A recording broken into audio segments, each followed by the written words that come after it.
copy of that paper, you should be able to read the details of this story talking about the high cost of sanitary pads.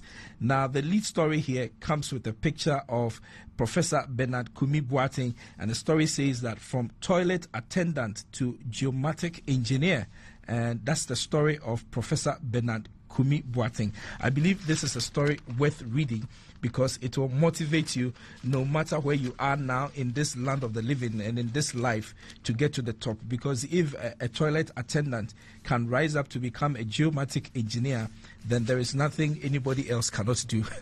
All right, so that's the Mirror. The Spectator is the next paper that I take a look at.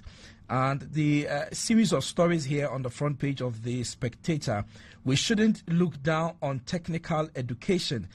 Dr. J.B. Dankwa Esquire is a lawyer, and the story, his picture is actually on the front page of The Spectator, and he's the one admonishing that we shouldn't look down on technical education. I think that's a very good advice.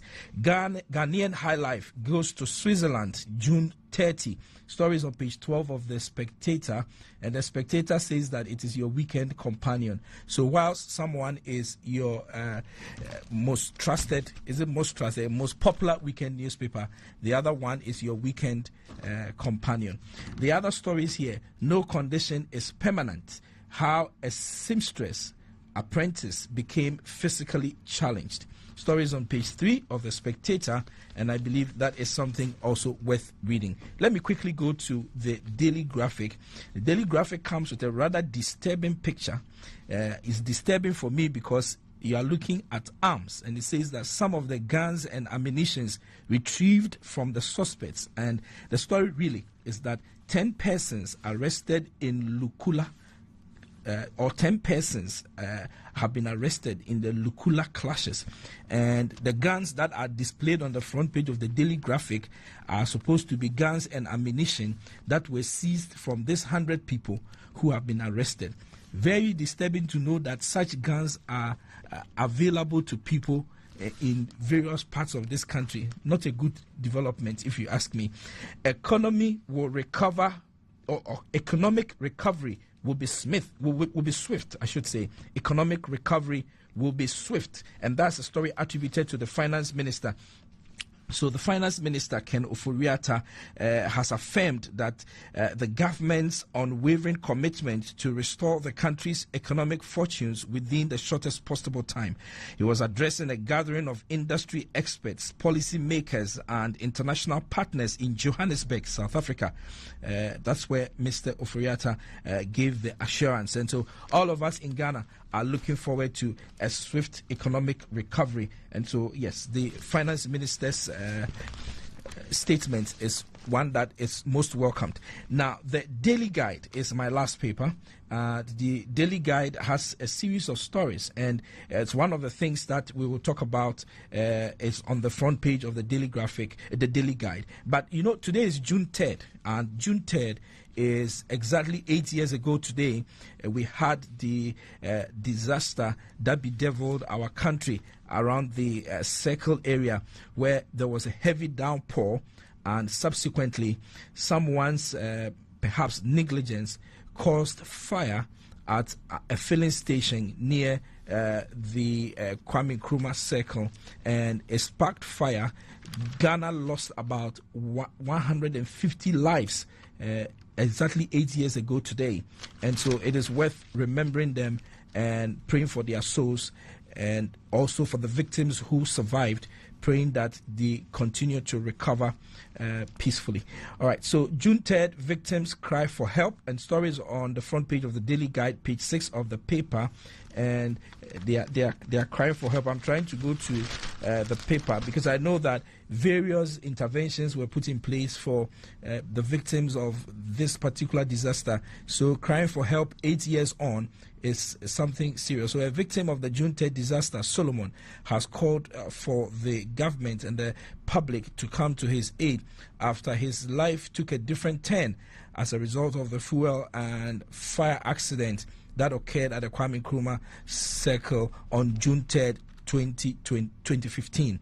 So according to Solomon, during an interview during an interview on BBNE TV, he was asleep in his father's house on the day of the disaster with no one around. As a result, he was trapped during the incident and sustained serious burns or burn injuries as a result of the explosion. So this is the story of Solomon.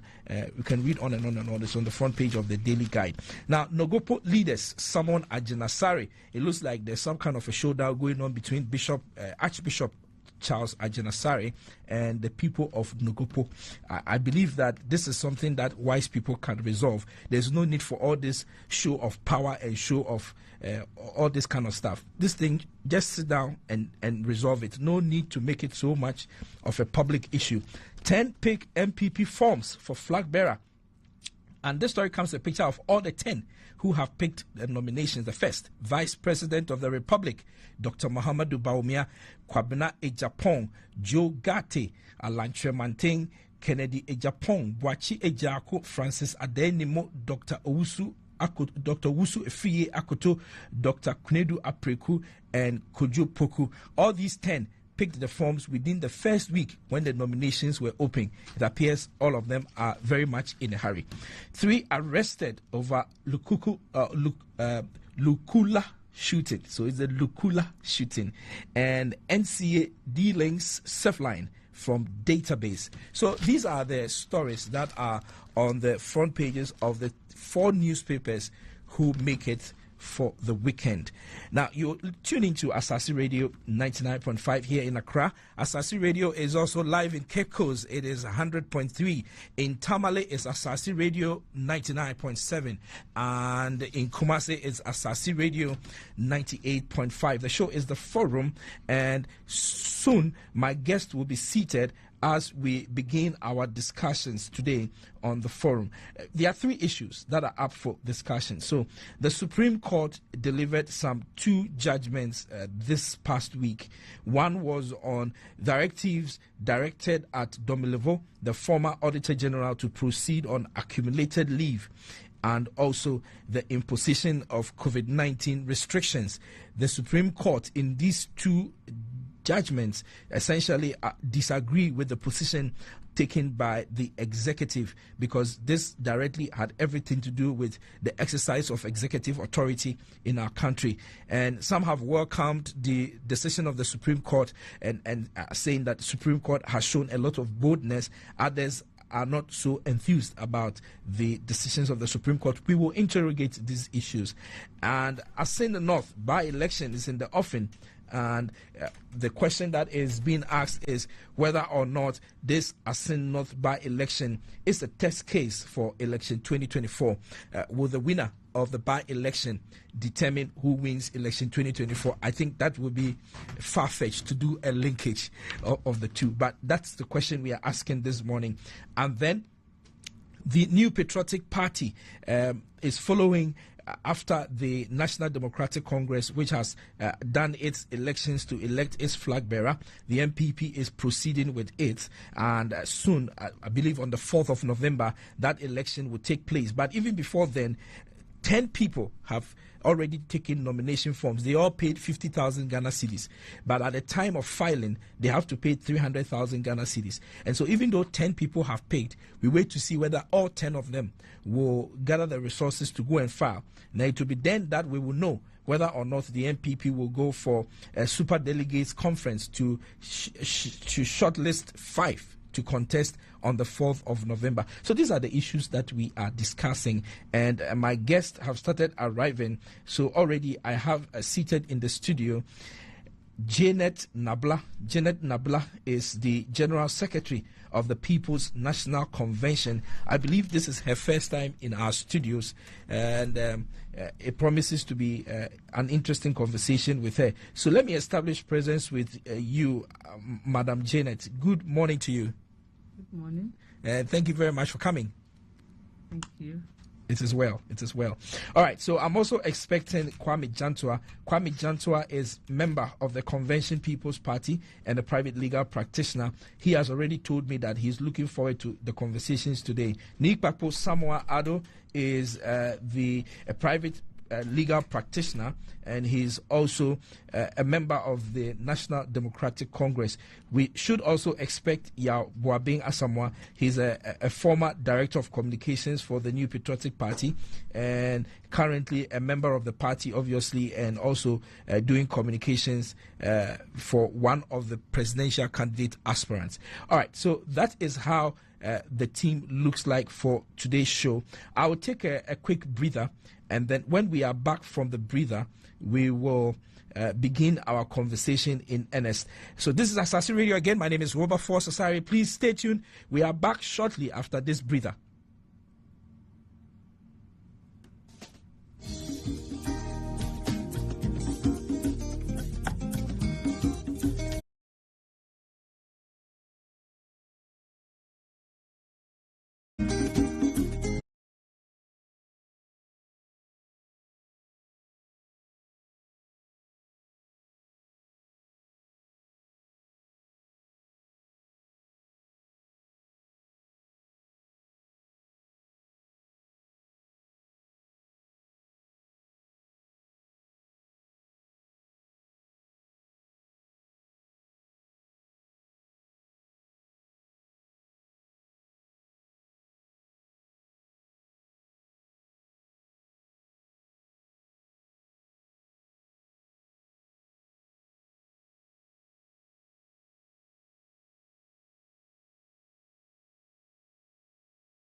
Now, let's begin our conversation, and we are talking first about the Supreme Court verdicts that were delivered a few days ago.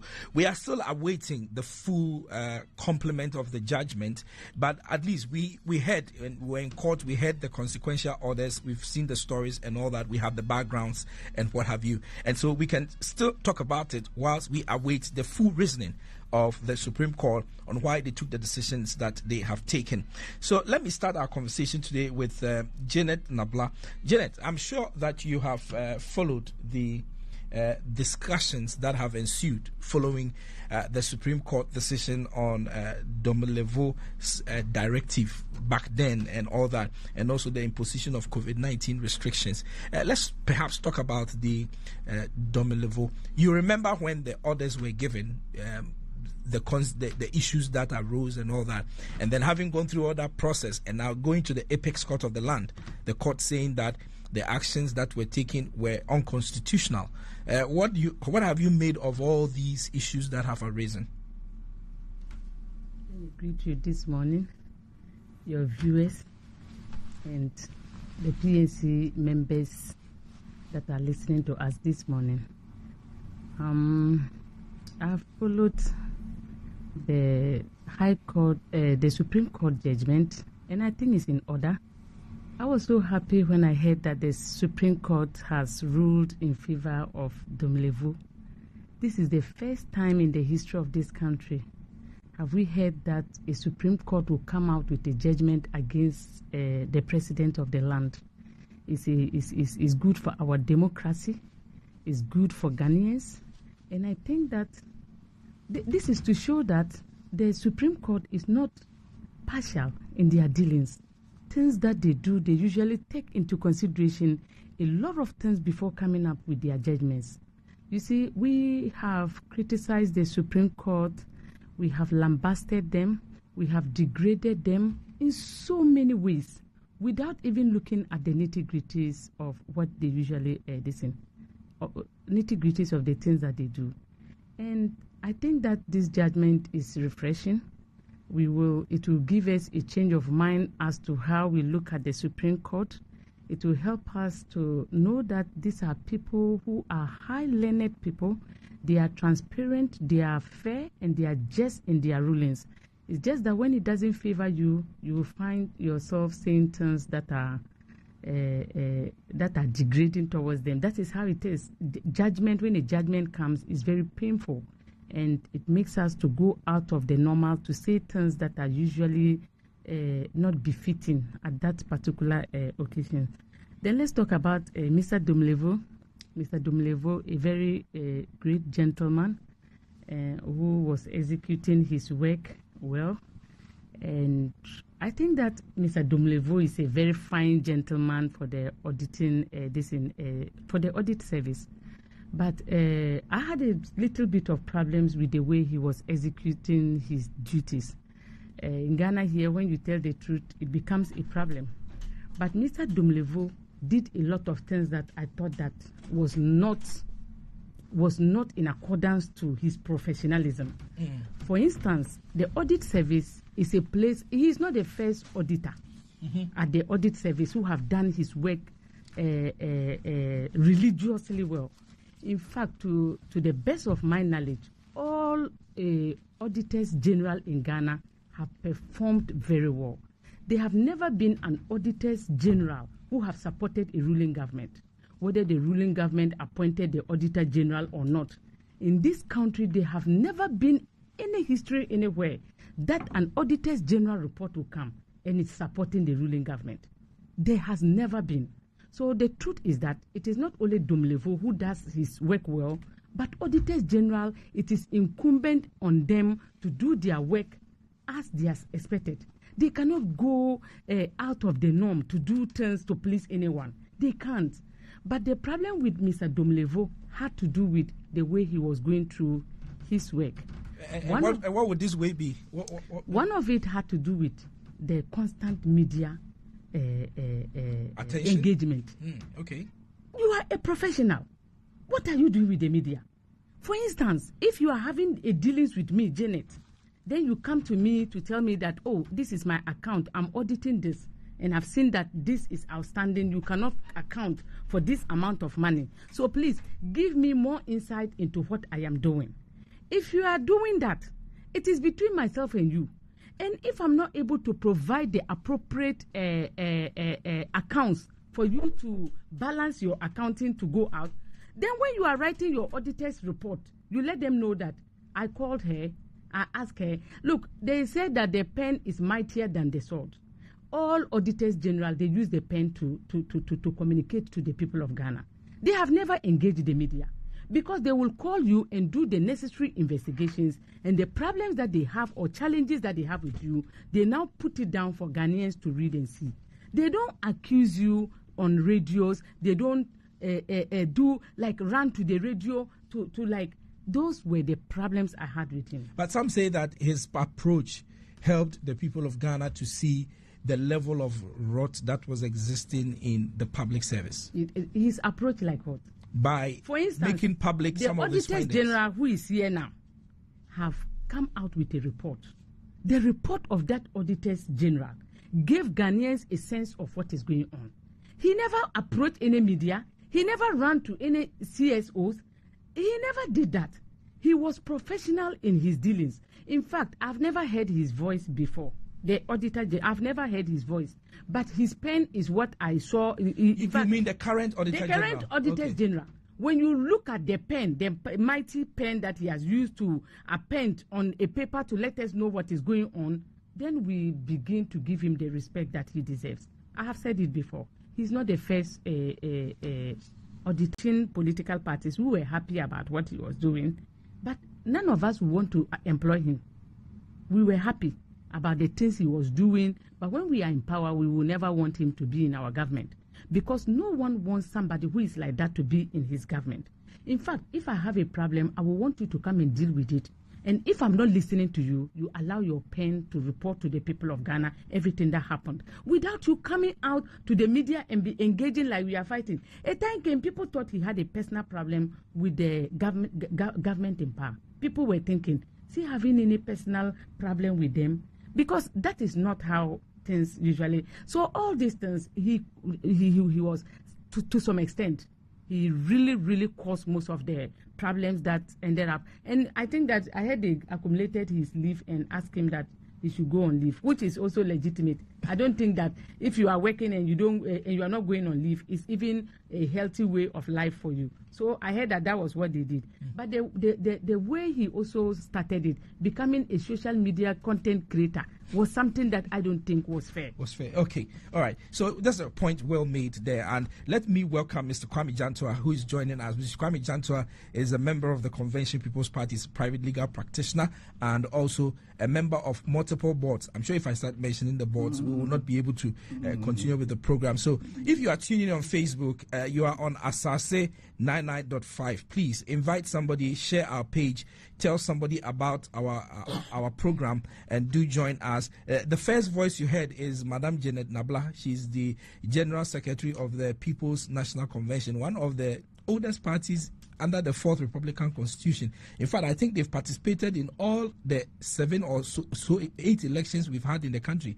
And so that's a very important party, if you ask me. Mr. Jantua. Yes, sir. Mr. Domolevo's decision by the Supreme Court. You know, Madam Janet in her submission says that she agrees with the Supreme Court, but she has a problem with how Mr. Domolevo went about his work. And that is that his work is so sacrosanct that he didn't have to court all the media attention that he did when he was in office. He should have stayed off the back of the media and concentrate with his pen speaking to the people of Ghana. So you share your thoughts on the decision of the Supreme Court and also a response to Madam Janet. Good morning, Madam Janet. Good morning. Good morning, Mr. Wilberforce. Which one do you want to start with? Deal with both. The Auditor General's Department. Yes. It's an independent body, isn't it? It is. What's the responsibility of the Auditor General? He audits the books of the public service. What's his first responsibility? You tell us. What's the president's first responsibility? What's the Chief Justice's first responsibility? What is the Speaker of Parliament's first responsibility? What is the first responsibility to anybody who has been put in a position? Ministers. The first responsibility is service to the people.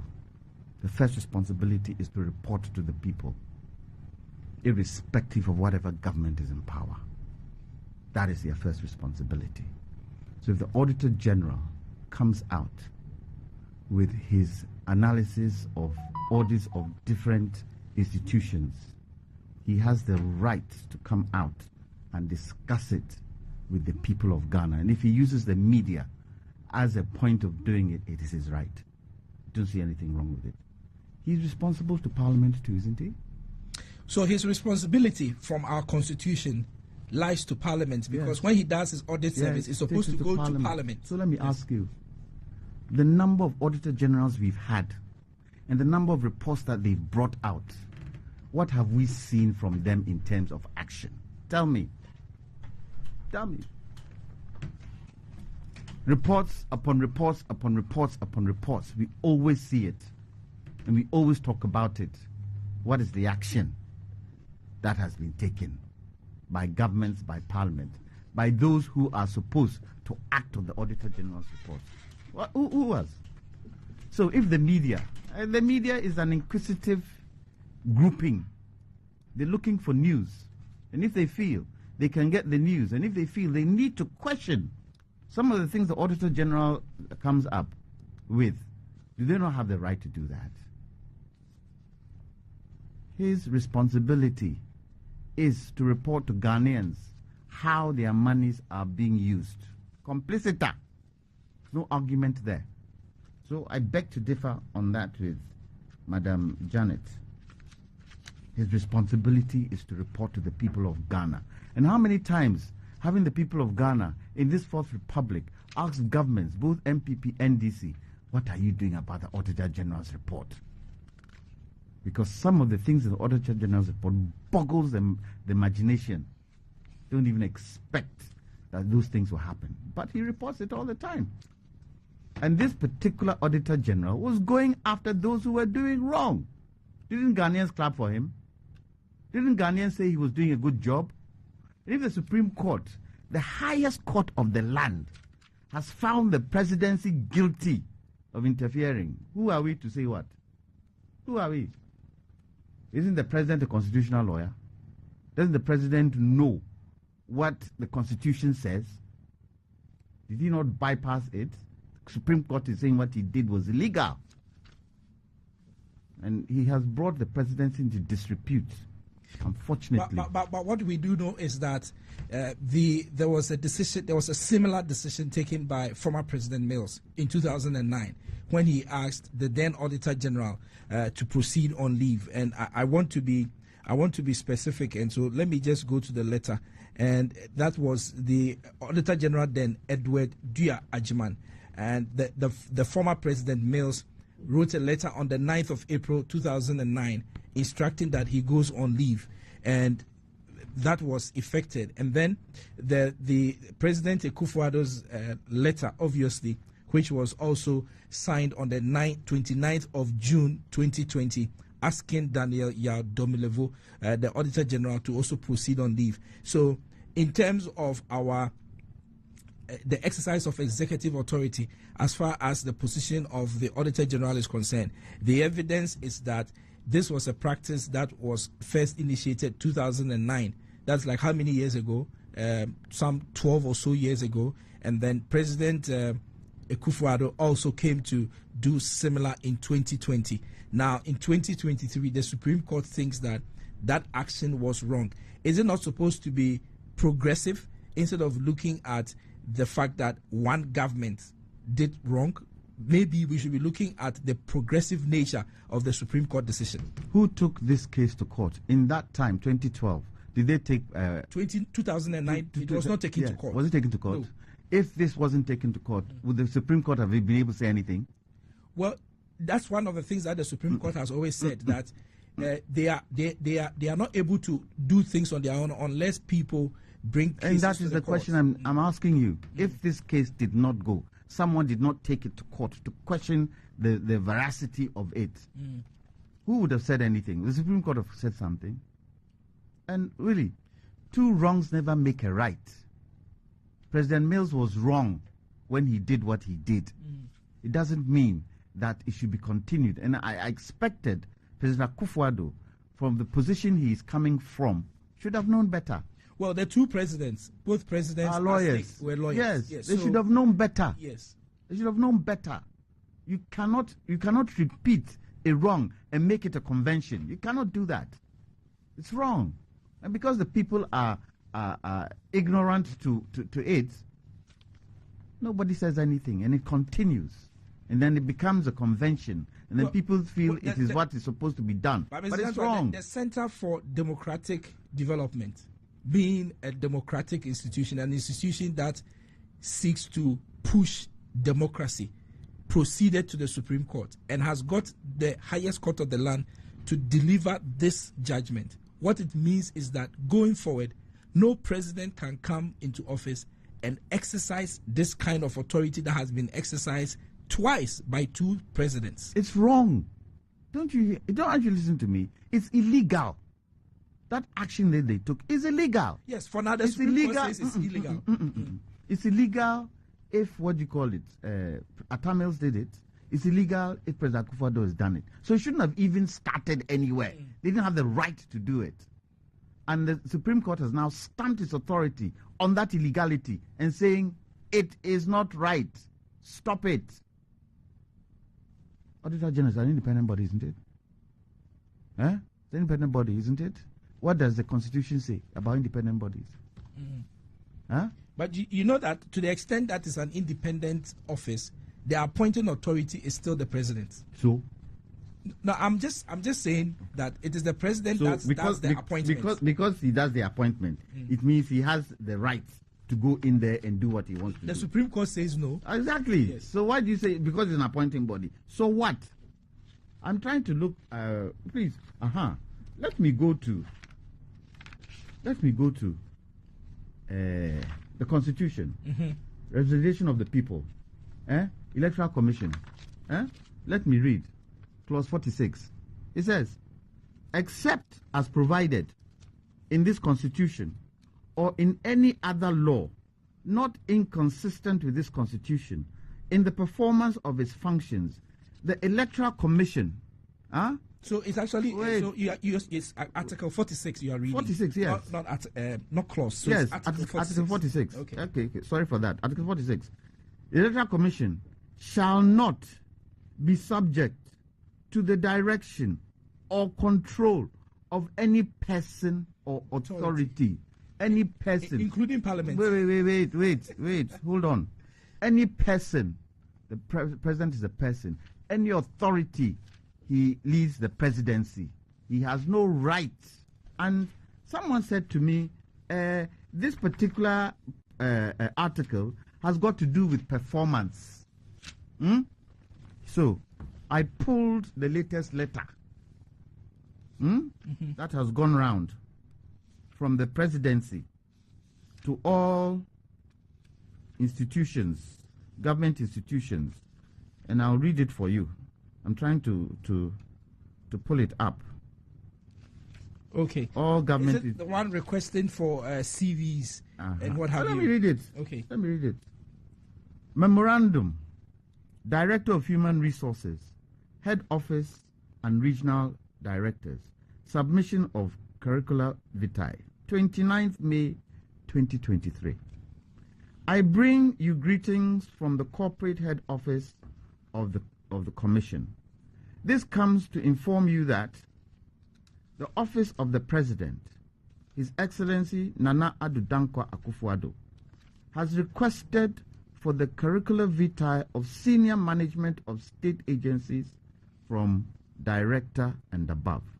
You are therefore requested to submit your CV by noon today, 29th May 2023, through, he gives an email address, for the attention of the Commission. Thank you. This also went to the Electoral Commission, didn't it? Is the Electoral Commission not an independent body? Is it not an independent body? Why is the president requesting for CVs from independent bodies? What is the notion for that? And if for nothing at all, the president is responsible to the people. Shouldn't the president tell the people why that is being requested for? And don't you think the Electoral Commission, being an independent body, can tell the president, oh boy, you don't have responsibility here. We can't do it. When IPAC takes decisions with the at the Electoral Commission, what does the Electoral Commission sometimes tell them? We are an independent body. We are not bound to take your decision. Okay. Political parties, and because what the president appoints, he can do anything and say anything. It's wrong. It is very wrong. The president has no locus. Okay, so let's come whatsoever. back. Let's come back to the Auditor General issue. I know that it's part and parcel. Yes, I know that you are it's talking under about it's under the same umbrella. Yes, I do. I agree. But I'm only saying that I wanted us to come back to the Supreme Court verdict, its implications on the Auditor General Office going forward. Of course, also its implication on all other independent bodies, like you are pointing out, and then also what you think should be the way forward in such issues, because like Janet was talking, officers must go on leave.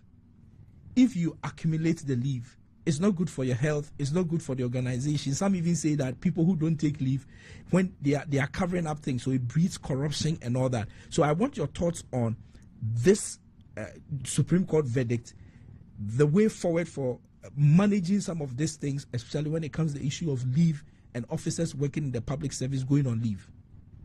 If your leave is due, you take your leave. If you don't take your leave, you lose it. Simple. You are with Asasi FM. Asasi Radio. Asasi Radio is an FM station. It's not a shortwave station. It's an FM station. If you are supposed to go on leave and you don't go on leave, you shouldn't have the right to forward it or postpone it to another day. No. Your leave time is from 1st June to 30th June. Take it. Don't accumulate it. If you accumulate it, you lose it. Simple. It's no big deal. In Europe, I always say, Miss London, I know. Britain, I know. You can't accumulate your leave. Your leave time comes, you go. Your leave time comes, you go. Over here in Ghana, people are accumulating it and converting it into money. It is wrong. You see, these are some of the wrong things that have seeped into our governance system that makes things difficult.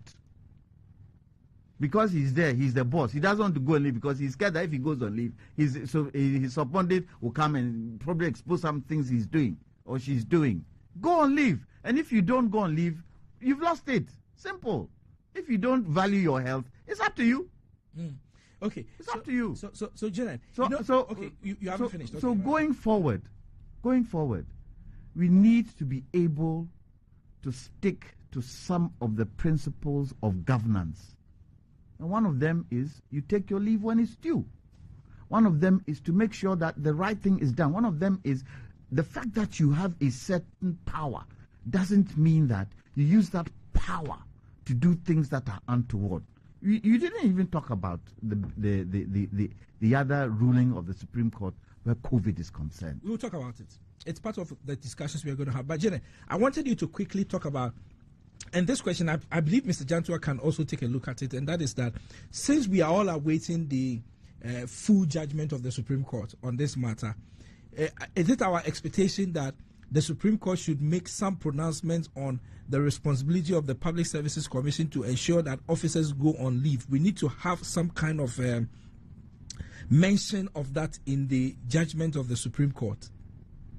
That would have been great, because if your leave is due and you don't take it, then you lose it. No, there's a reason why you have to take your leave. There is a reason why you should never accumulate your leave, because when you are working, of course, you need a break. So if it is time for you to go on leave, you have to go on leave. I've heard a lot of people talking about audit service. They are independent. They are not supposed to be cajoled by party A or party B, whom are they answerable to? Who are they answerable to? Electoral Commission, who are they answerable to? You can't just, when we are talking about separation of powers, we also talk about check and balances. Check and balances, it helps institutions to be able to function well. So if Electoral Commission is the primus inter pares, and then they are not answerable to anyone, can they be able to operate?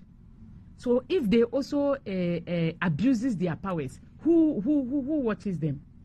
For instance, the Constitution has slated clearly what the Auditor General is supposed to do. His information is not to be given to the public or media, but to Parliament. I don't know which Constitution or which direction gave Auditor General. I heard him say that he's supposed to give the information to the public. But I heard that he's supposed to go and present to Parliament. So this is the article. So this is the article, Article 187 of the 1992 Constitution. It says that there shall be an Auditor General of Ghana, whose office shall be a public office. And then 2 says that the public accounts of Ghana and all public officers, including the courts, the central and local government administration of the universities and public institutions of like nature, of any public corporation or other body organs established by an act of Parliament, shall be audited and reported on by the Auditor General. For the purpose, and this is clause 3, it says that for the purpose of clause 2 of this article, the Auditor General or any person authorized or appointed for the purpose by the Auditor General shall have access to all books, records, returns, and other documents relating or relevant to those accounts. The public accounts, okay, so I'm trying to look for. So the Auditor General shall, within 6 months after the end of the immediately preceding financial year to which each of the accounts mentioned in clause 2 of this article relate, submit his report to Parliament, and shall in that report draw attention to any irregularities in the accounts audited and to any other matters which in his opinion ought to be brought to the notice of Parliament. Now clause 7 says that if the performance of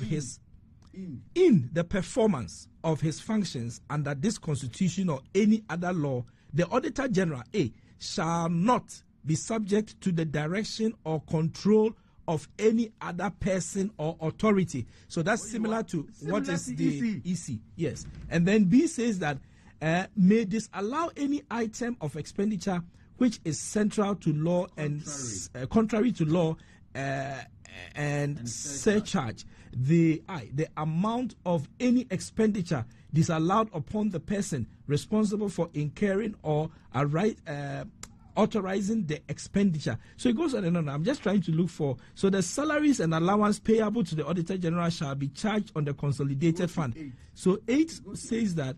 You said 8? Yes. So paragraph A of clause 7 of this article shall not preclude the President, acting in accordance with the advice of the Council of State, from requesting the Auditor General in the public interest to audit at any particular time the accounts of any such body or organization as it refers to in clause 2 of this article. So very, very interesting provisions in section 187 of the 1992 Constitution. I have heard you have read everything, and what I was looking for is in there. He is supposed to present his findings to Parliament. It still said that if you are working in a public office, doesn't mean that you should be speaking to the public.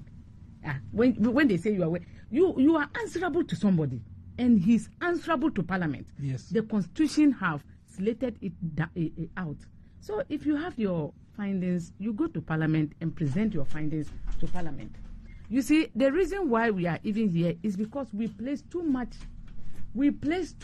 emphasis on politics. That is the reason why every day the accountants general report, people don't care about what happened in other sectors. They are always focusing their attention on politicians and what happens to them.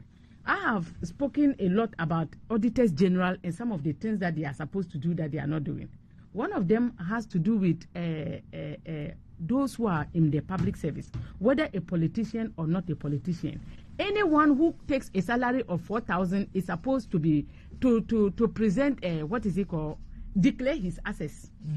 So if you are an auditor general and you are not trying to put yourself into politics, you are not trying to be seen that you are the messiah of this country, but you are trying to do your work, no one will even hear about you, because you will start from where it's supposed to start.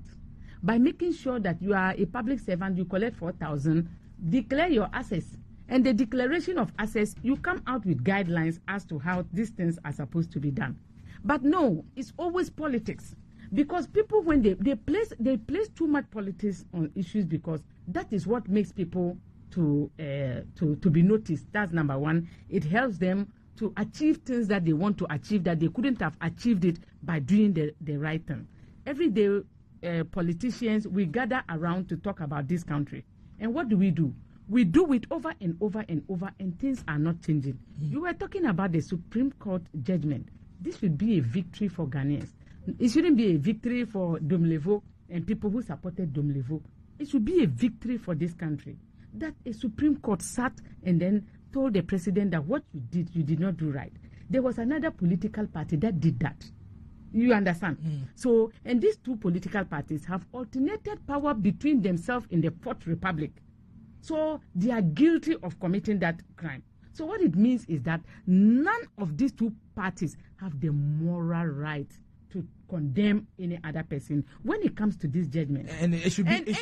Anybody who calls himself a civil society organization, a patriotic citizen of this country, when he is talking, must be able to make reference to these two. Do you understand what I'm saying?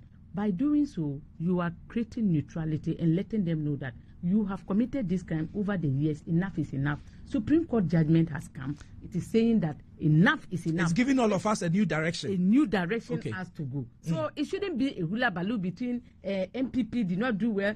And I'm happy because Supreme Court judgment, they say check and balances. The fact that the president accepted it is something that we should say congratulations to him. Because maybe another political party, they would have gone under to change the distance so that he will not, he won't look defeated. But he accepted the defeat. That makes him a great man, a mighty man of value. And me, I want to congratulate the president first for accepting this. Because other people could have gone under to say that, no, I will not accept it. Don't bring it like that. It will be like I'm defeated. Or no, he accepted the judgment. He's a man. Other people cannot accept it, and he has accepted it. Okay. I just go on a break. Okay. Just a minute. Isn't Domlevo a Ghanaian? He is obviously a Ghanaian. So, if Ghanaians should be celebrated, shouldn't he be celebrated? He has been celebrated by all of them. We are celebrating. Civil society have celebrated. He's a Ghanaian. They have celebrated. He's allowed to be celebrated. And they want also. If it so happens that he's sent his report to Parliament, and Parliament doesn't seem to be doing anything about it, and the media go to him and ask him questions, he should zip his mouth. Okay, all right. So this is Asasi Radio. The show is the forum. We're supposed make sure that the people get to know. He hasn't sent it to Parliament, too. He never did that. Okay, so we need to go on a break, but let me establish that Yao Boabeng Asamoah is joining us via telephone. Good morning to you, Yao. Good morning, sir. Good morning, and I thank you for joining us. I know there are so many issues that have kept you away from the studio, but I'm going to come back to you shortly. And then Nikpapo Samoa Ado is also in the studio. Good morning to you, Ni. Good morning, good morning. And thank you very much for coming. All right, so we take a quick break, just a 2 minutes break. We'll be back, and then I'll go to Yao Boabeng Asamoah on the telephone, and then come to Nikpapo in the studio. Please stay tuned.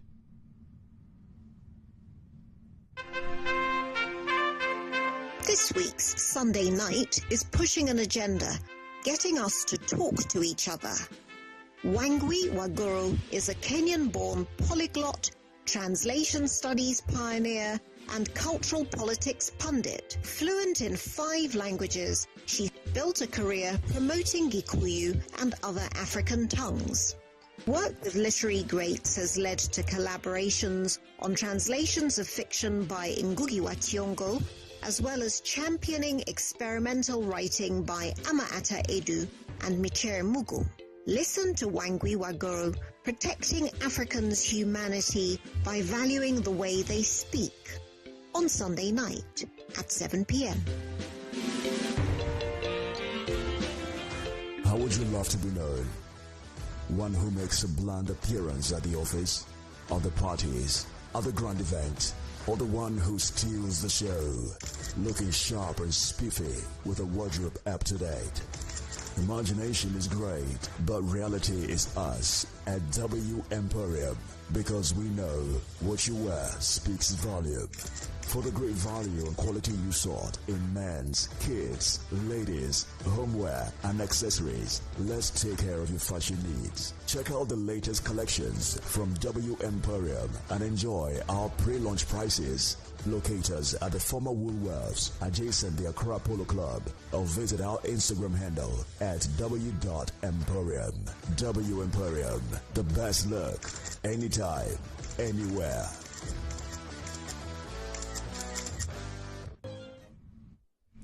All right, so you're welcome back to Asase Radio. The show is a forum. Let me quickly go to the telephone lines now and speak to Yao Boaming. Now, Yao, so the discussion so far in the studio has been on the fact that the Supreme Court verdict on Domilevo and also the imposition of restrictions is a good one for our democracy.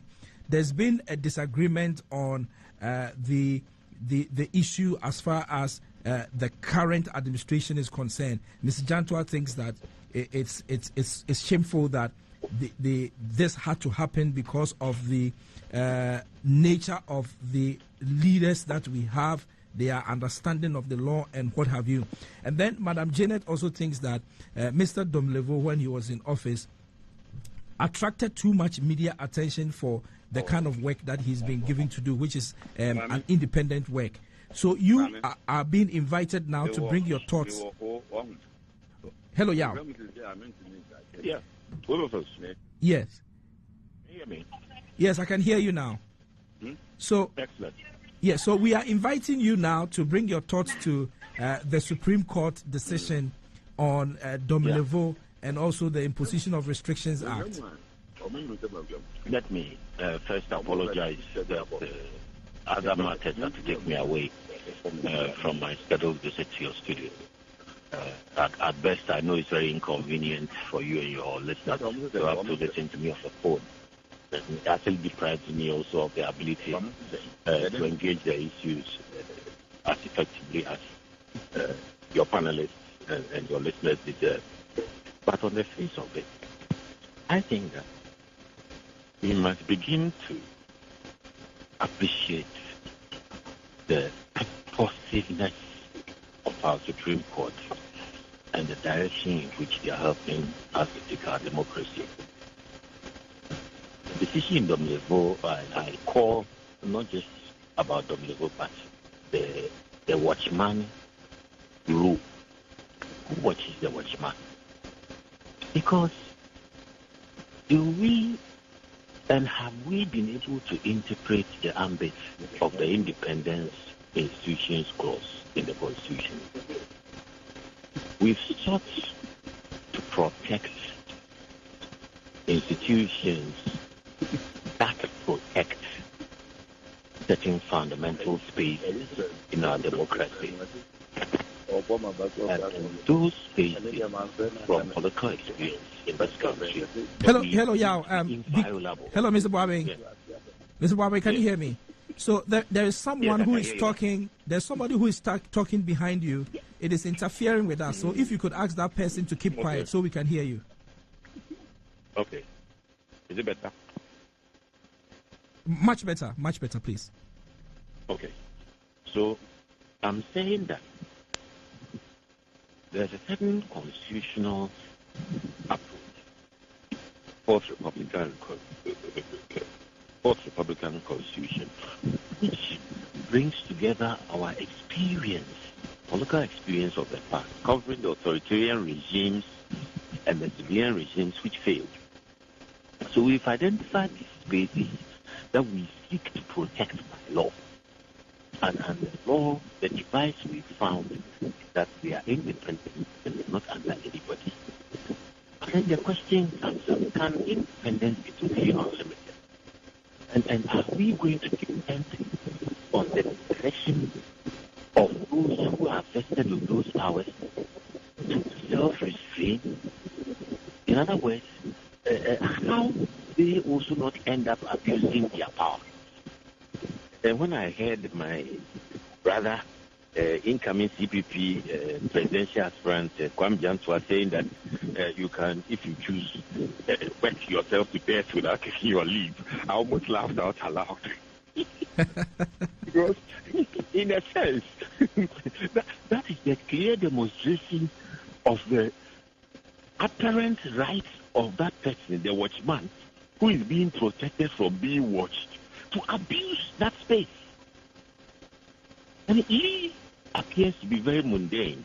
But indeed, what about other things that could be more fundamental and would be done by the watchers of these institutions and not be restrained by any other force in the Constitution? So it is a certain duty and responsibility that the Supreme Court, I believe, is gradually taking up by deciding these cases. So I am eagerly awaiting the reason behind the Dominivo decision, because the reasons ought to begin to assemble some sort of bulwark or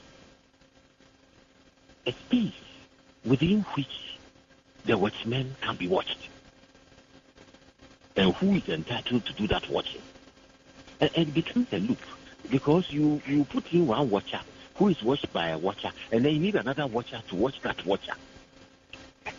It's a very convoluted situation. So I'd rather see it beyond the government having made a mistake, or the previous regime, Professor Mills, having done it and two mistakes. No, I want to see it in a more constructive way. This Constitution must expand. And if it's expanding, it's about power. It's about accountability. Who determines the barriers and the boundaries? Clearly, the Supreme Court is living up to its duty to do that. It is obvious. If the Supreme Court is able to strike down certain decisions of the executive, and one of those decisions very fundamentally was the Restrictions Act, which was required in emergency form, deal with an international situation.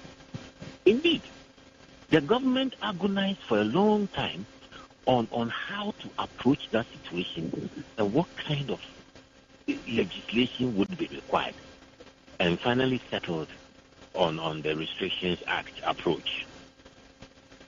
And now the Supreme Court says it was wrong. So again, will the Supreme Court be in a position through its judgment to shape us in the direction which in future would be right? That's a question we must be asking ourselves. Is the Supreme Court empowered so much to determine the steps? Because don't forget that the Supreme Court also makes law. Supreme Court decisions are law. And when they interpret the Constitution, the interpretation and the judgments add up to our compendium of constitutional rules. So the question is the Supreme Court empowered enough to set out rules about how the independent institutions are going to account for the authority of independence that the Constitution vests them with? Is that independence unlimited? And ought it to be limited in a way? And if it is, who has the right to set the rules? I think I will consider the Supreme Court should lead us in that direction. Oh. And I want to commend all of us, including the government, which is said to have made a mistake, and those who took the matters to court. Okay. As well as we, the onlookers, the CSOs. But all our urge is that we have a more purposive view, that is a view more to the future than a backward-looking view about who made a mistake or did not make a mistake. Because what is there is unclear. The Constitution hasn't given us enough space as at now, apart from granting those big, broad, wide powers, to account for those powers by those who are wielding that breadth of power. Okay, great. I So hope I'm making yes, sense. yes. Yeah. Your thoughts are well articulated. Let me you stay with us on the phone. Let me come back to the studio and to me. But just before I do that, there's Samuel Ofosuba on Facebook who says that the Supreme Court of Ghana is the most competent, agile, and trustworthy arm of government Ghanaians ought to reckon. It is very pathetic when some ex-government officials rise to denigrate them, and after being receiving a loss in a judgment. Most of the bench panel who sat on the Domlovo case were appointed by the sitting president, yet when he acted unconstitutionally, the Supreme Court panelists ruled against him. This depicts the court's transparency and trustworthiness. So, Ghana, we have a better jurisdiction. Let's support our judicial system. We are the best in Africa. And this is the thought that is being shared by one Samuel Ofosuba. From where you sit, looking at the decision that has been taken by the Supreme Court and all that, what are your own thoughts, Ni? Yes. Good morning to my wonderful branch members at His Grace A in the Trobo constituency. They are listening to us, eh? Yes, they are. Okay. Every one of them. Their chairman is on the show, obviously. Okay. Their honorable chairman is on the show, so they must listen. They must definitely listen.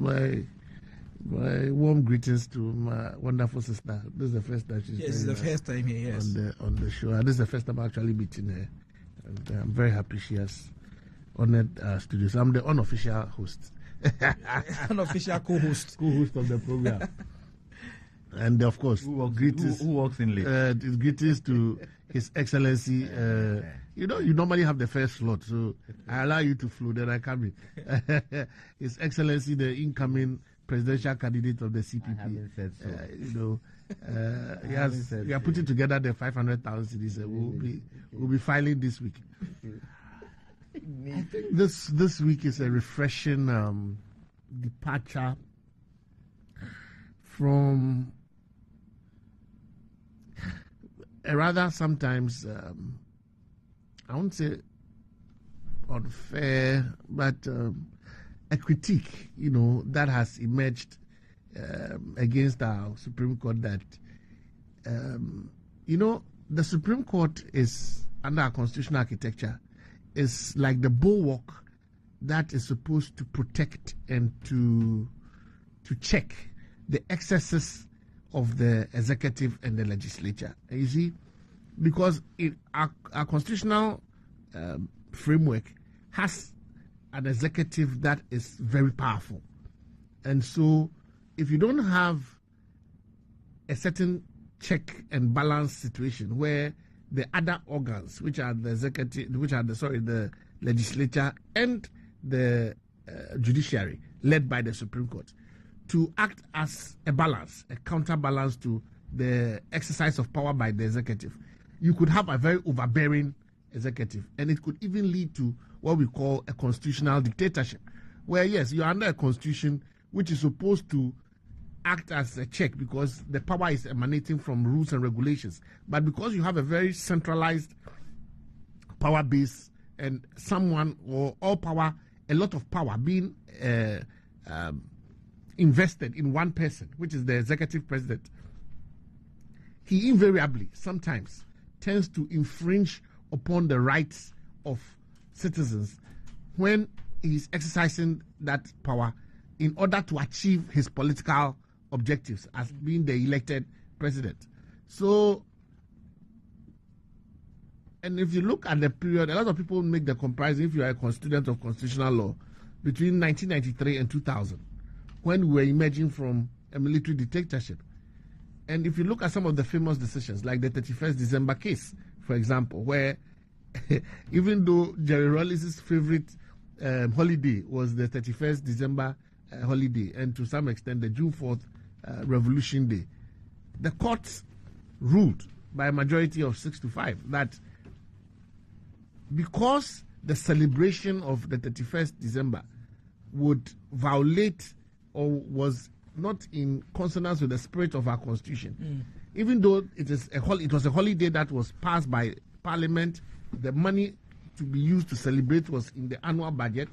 The court was of the opinion that because we are now in a constitutional dispensation, it doesn't lie well with our constitutional spirit if we were to allow a constitutional holiday or celebration of an illegality.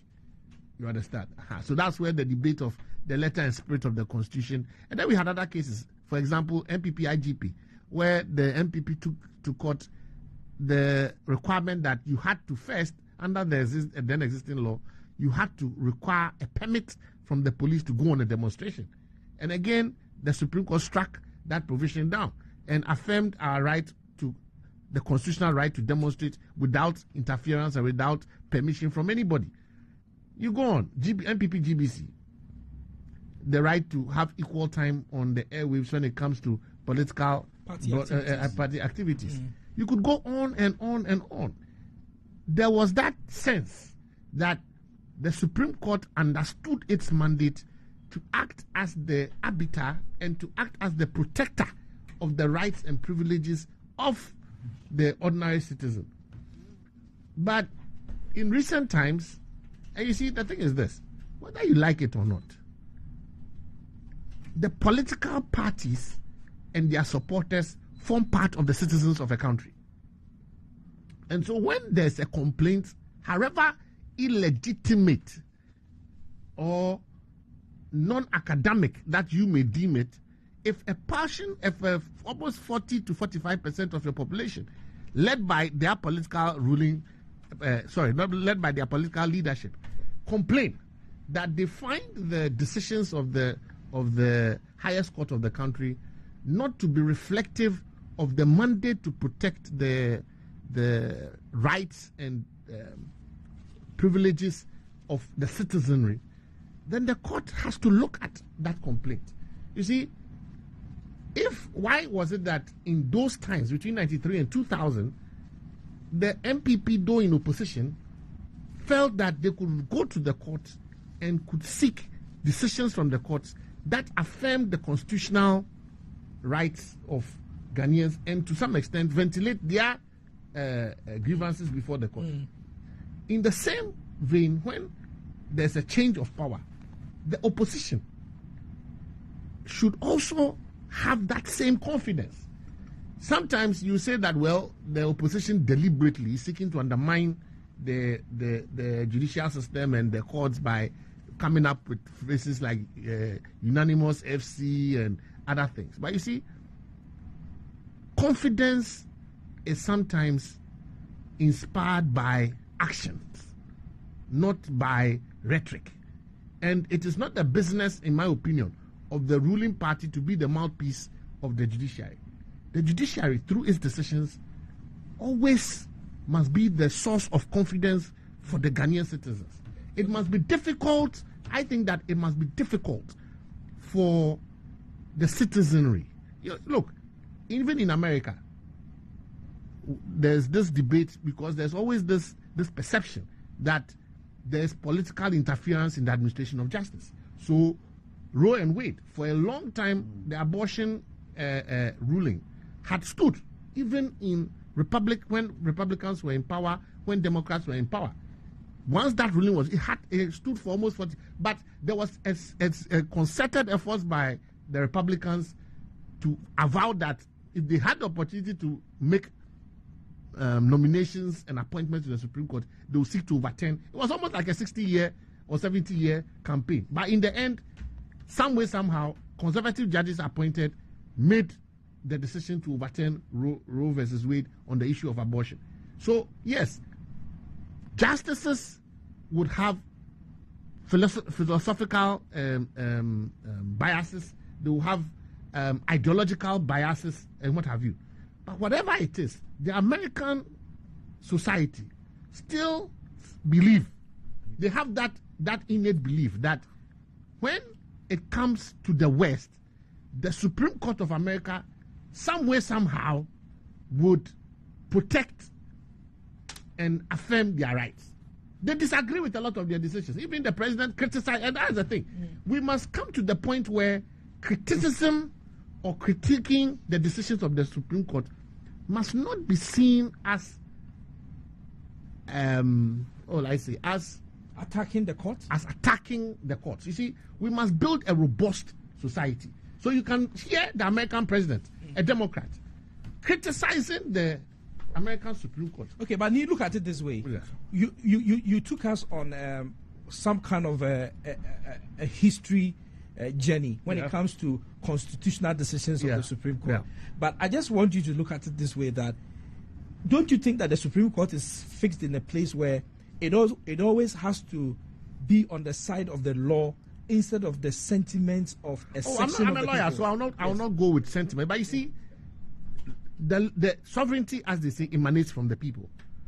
The judicial power itself, if you look at our constitution and the relevant articles, will tell you that judicial power is exercised for and on behalf of the people. Yeah. So the participation of the citizenry and the perceptions of the citizenry, it is an important part of the way the courts run and work.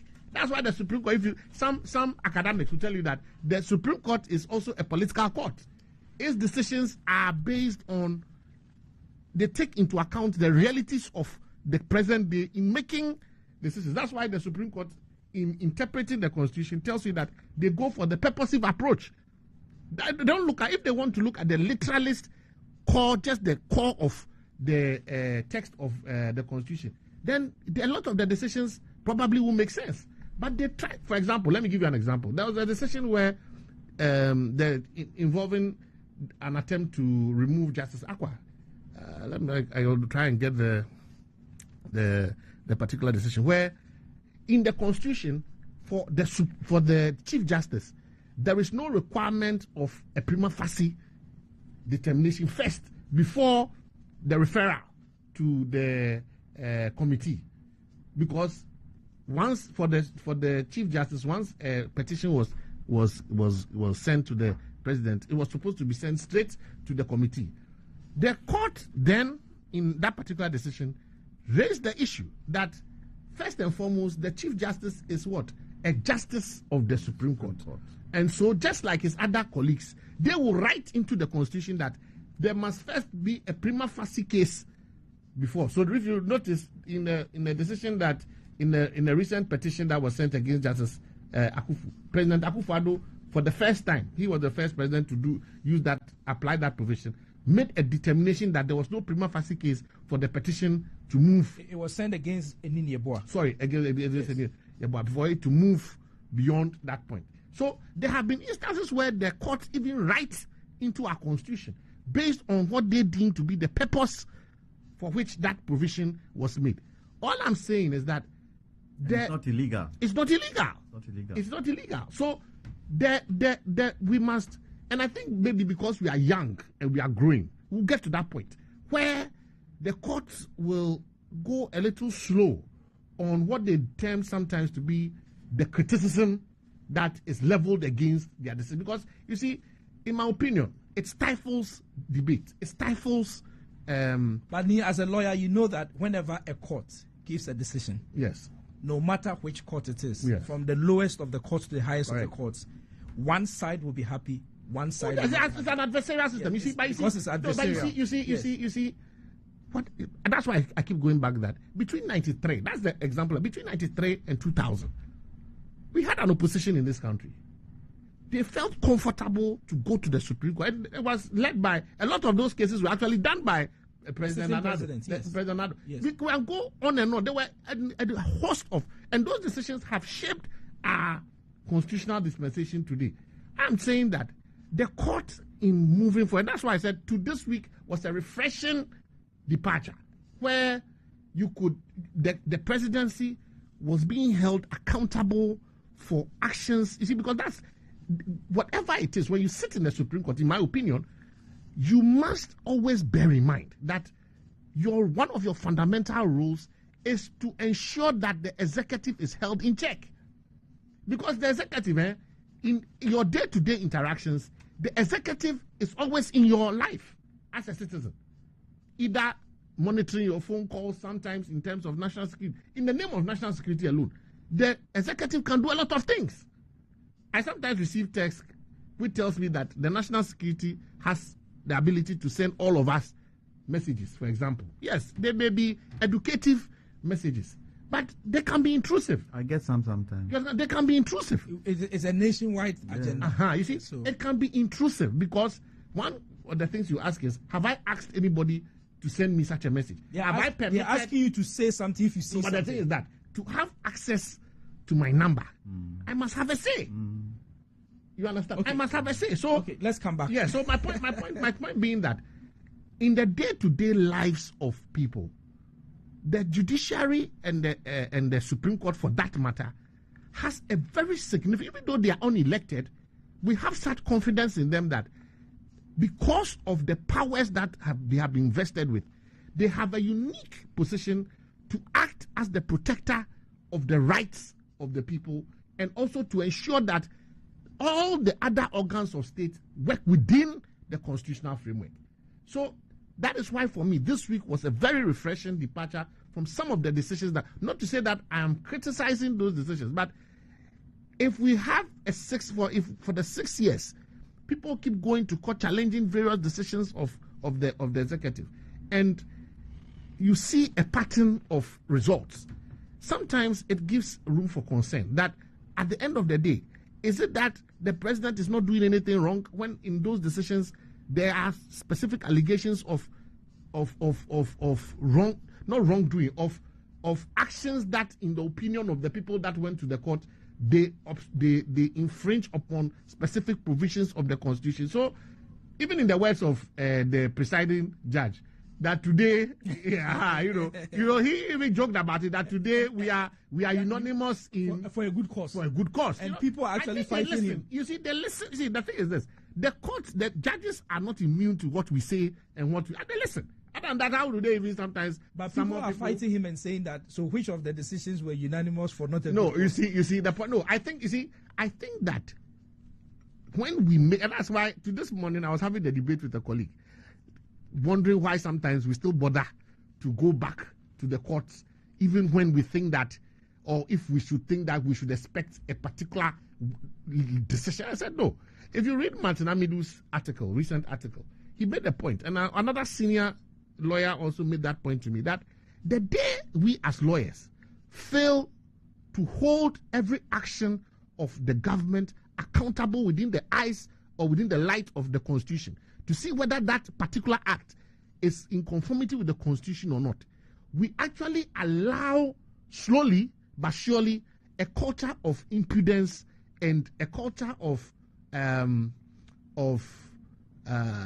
unconstitutionality to grow. Because you see, when you become docile, and it is possible that, look, whether you go to the court or not, it is the same outcome. So what will happen is that you will build a culture where the activism that is expected of civil society, of citizens, will die, and it will be replaced by an executive that would act with impunity. So I am happy that at least on these two decisions, the courts have, in my opinion, reminded us that they are the protector of the rights of the citizenry. Is it not the case that Willie B, just to add, because of the kind of court system we have, from lower court through to the other courts, even to the Supreme Court, if you do not agree to a ruling, you can appeal Supreme Court, you can ask for a review. You can even go to the ECOWAS court, you can go to the African Court of Human Rights. That makes it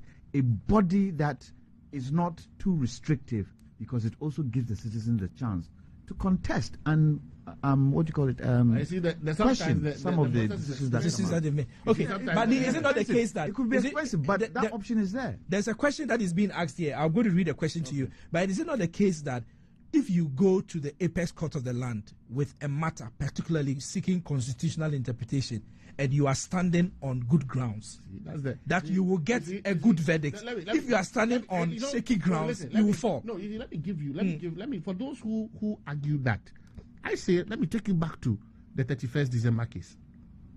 In that case, okay, the celebration of the activity, the 31st December, was a law that had been passed by Parliament. A Public Holidays Act was law. The money to be used to celebrate was in the annual budget passed by law, Appropriations Act. So if you were to go by the letter of the law in respect of the Constitution, there was absolutely nothing wrong. So you read that decision. There was actually a serious debate between the then Chief Justice, who was in the minority. He asked the question, what animal is called the spirit of the Constitution? Because if you cannot put the thing in his face, for him, it doesn't exist. He actually described his colleagues who were talking as dealing with metaphysical issues. It's a very interesting case. If you have the time, I would want you to just pick it up and read it just as a story. You would find very interesting the decisions. And you see, that's one of the things I also want to appeal to our incoming Chief Justice to try and do. She, by practice direction, can actually instruct that every judge should write an opinion. This business sometimes of I agree, even though it is not unlawful. I know they do. No. Yeah, There are a lot of decisions these days where you only get one lead decision, especially when it is unanimous. When it's unanimous, when it's unanimous, all the seven, yes, will not have to write. It robs us of the judicial thinking and the reasoning.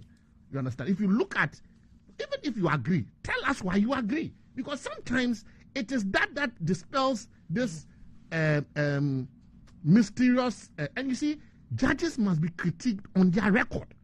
If you are looking for promotion in other jurisdictions, your entire history of judicial decisions, if you are coming from the academics, your articles that you have written, if you are coming from the bar, your arguments that you have done. I think they do write it. It's just that it doesn't come out. No, there's a lot of the unanimous in the election petition of 2013, there were 9 justices. Yes.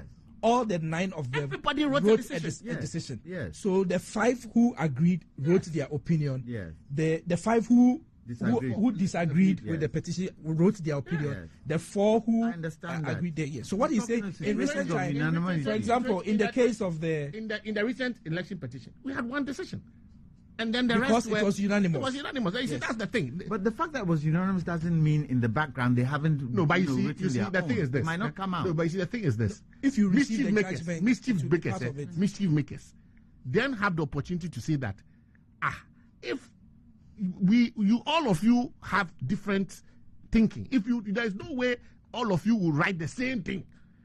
It may look same, but we want to know what you may use different cases. Exactly. So, you may use different. There's a question. We are going to move on to the next topic, but there's a question here. It's from Lee Tekpo. He says that, Mr. Host, please ask me, how is former President John Mahama going to describe the Supreme Court judges who sat on Domelevo's case?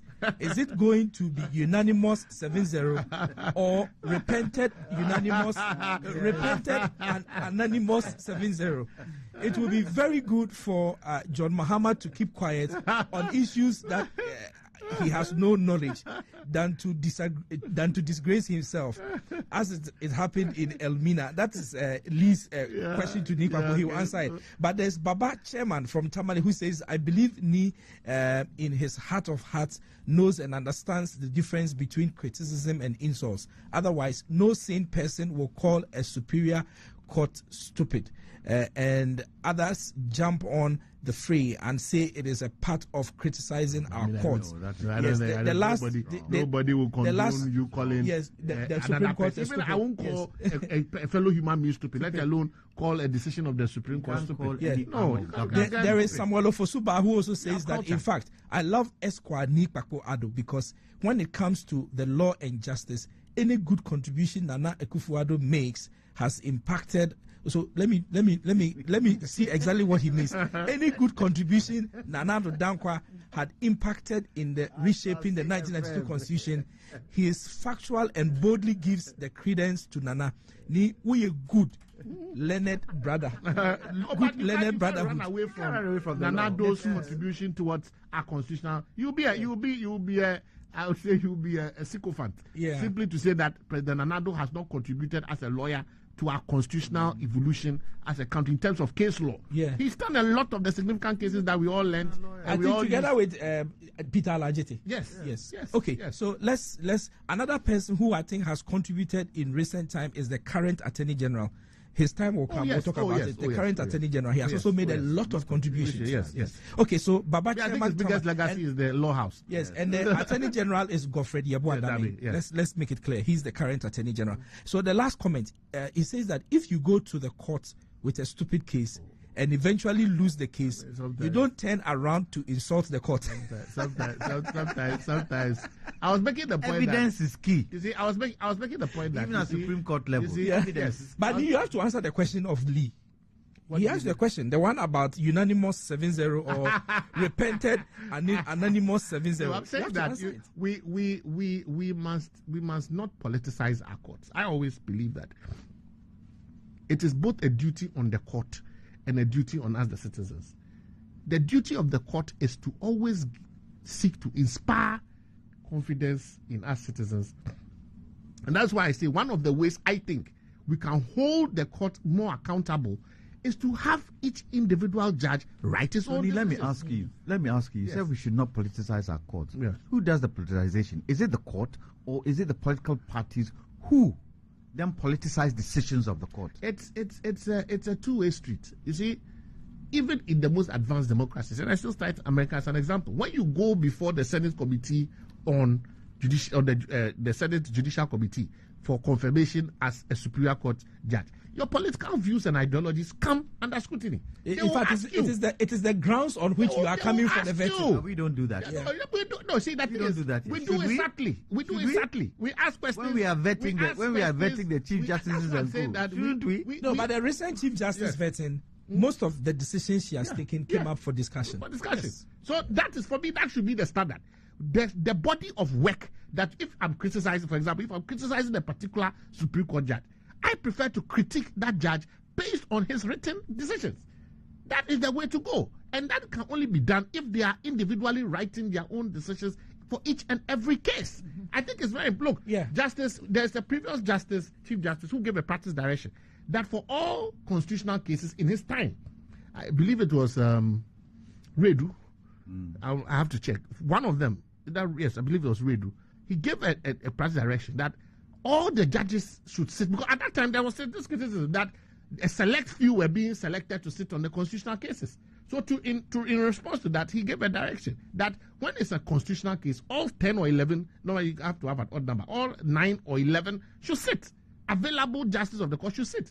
Okay, so it is important. We need to move on the conversation because we need to get to the next topic. But at least, having had the benefit of sitting in a law class before, what I have gotten to know is that most of the judges that are mentioned, students talk about and criticize, are the judges who wrote decisions. So, for example, Lord Denning. Everybody who goes to the law school will talk about Lord Denning. He's the master of the rules. Yes, so he wrote on everything he will write.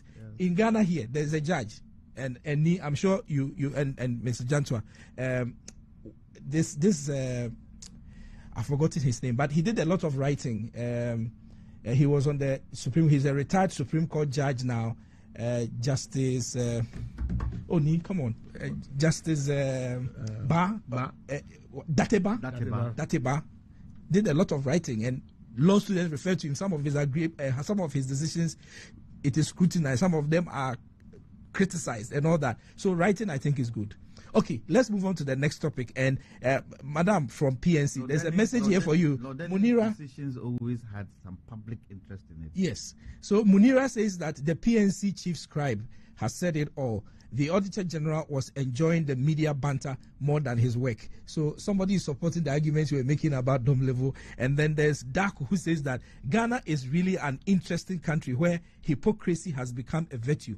The same Supreme Court takes a decision which does not go in their favor, and so which does not go in their favor, and they are branded as a bunch of political stooges. But when a decision goes for them, they are the most independent persons in the world. This double standards is very repugnant and annoying. So that is Dakun, who's then. We are moving forward. Who does that? Is it the people or is it the court? Okay, so the Ascent North, and I don't know if Yao Boabing is still with us on the telephone. Yeah, are you still there? I've been struggling to speak. Oh, you have been. I'm sorry. Papa is completely misleading all of you. Oh, really? He hasn't dealt with the matter. Hey, why? Yeah, deal with the matter. The fact is that the power of the court to strike down excessive executive decisions has been established. He cited it from the 31st December case and all that. So there is no struggle over that space.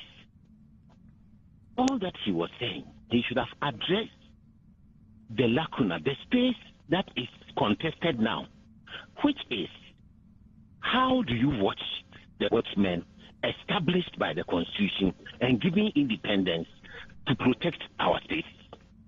So, simple, mundane question. If Domelovo had accumulated leave, did anybody have the right or authority to ask him to go on leave apart from himself? We are not directly dealing with it. Apart from himself? We don't have the decision. Now, if nobody, no institution, no authority has the right to tell Domelovo to go on leave, then how do we protect Domelovo himself from himself? He's also guessing. Because it shouldn't be left to his discretion entirely, whether he goes on leave or not. We are just using the leave as the example because that's what went to the Supreme Court.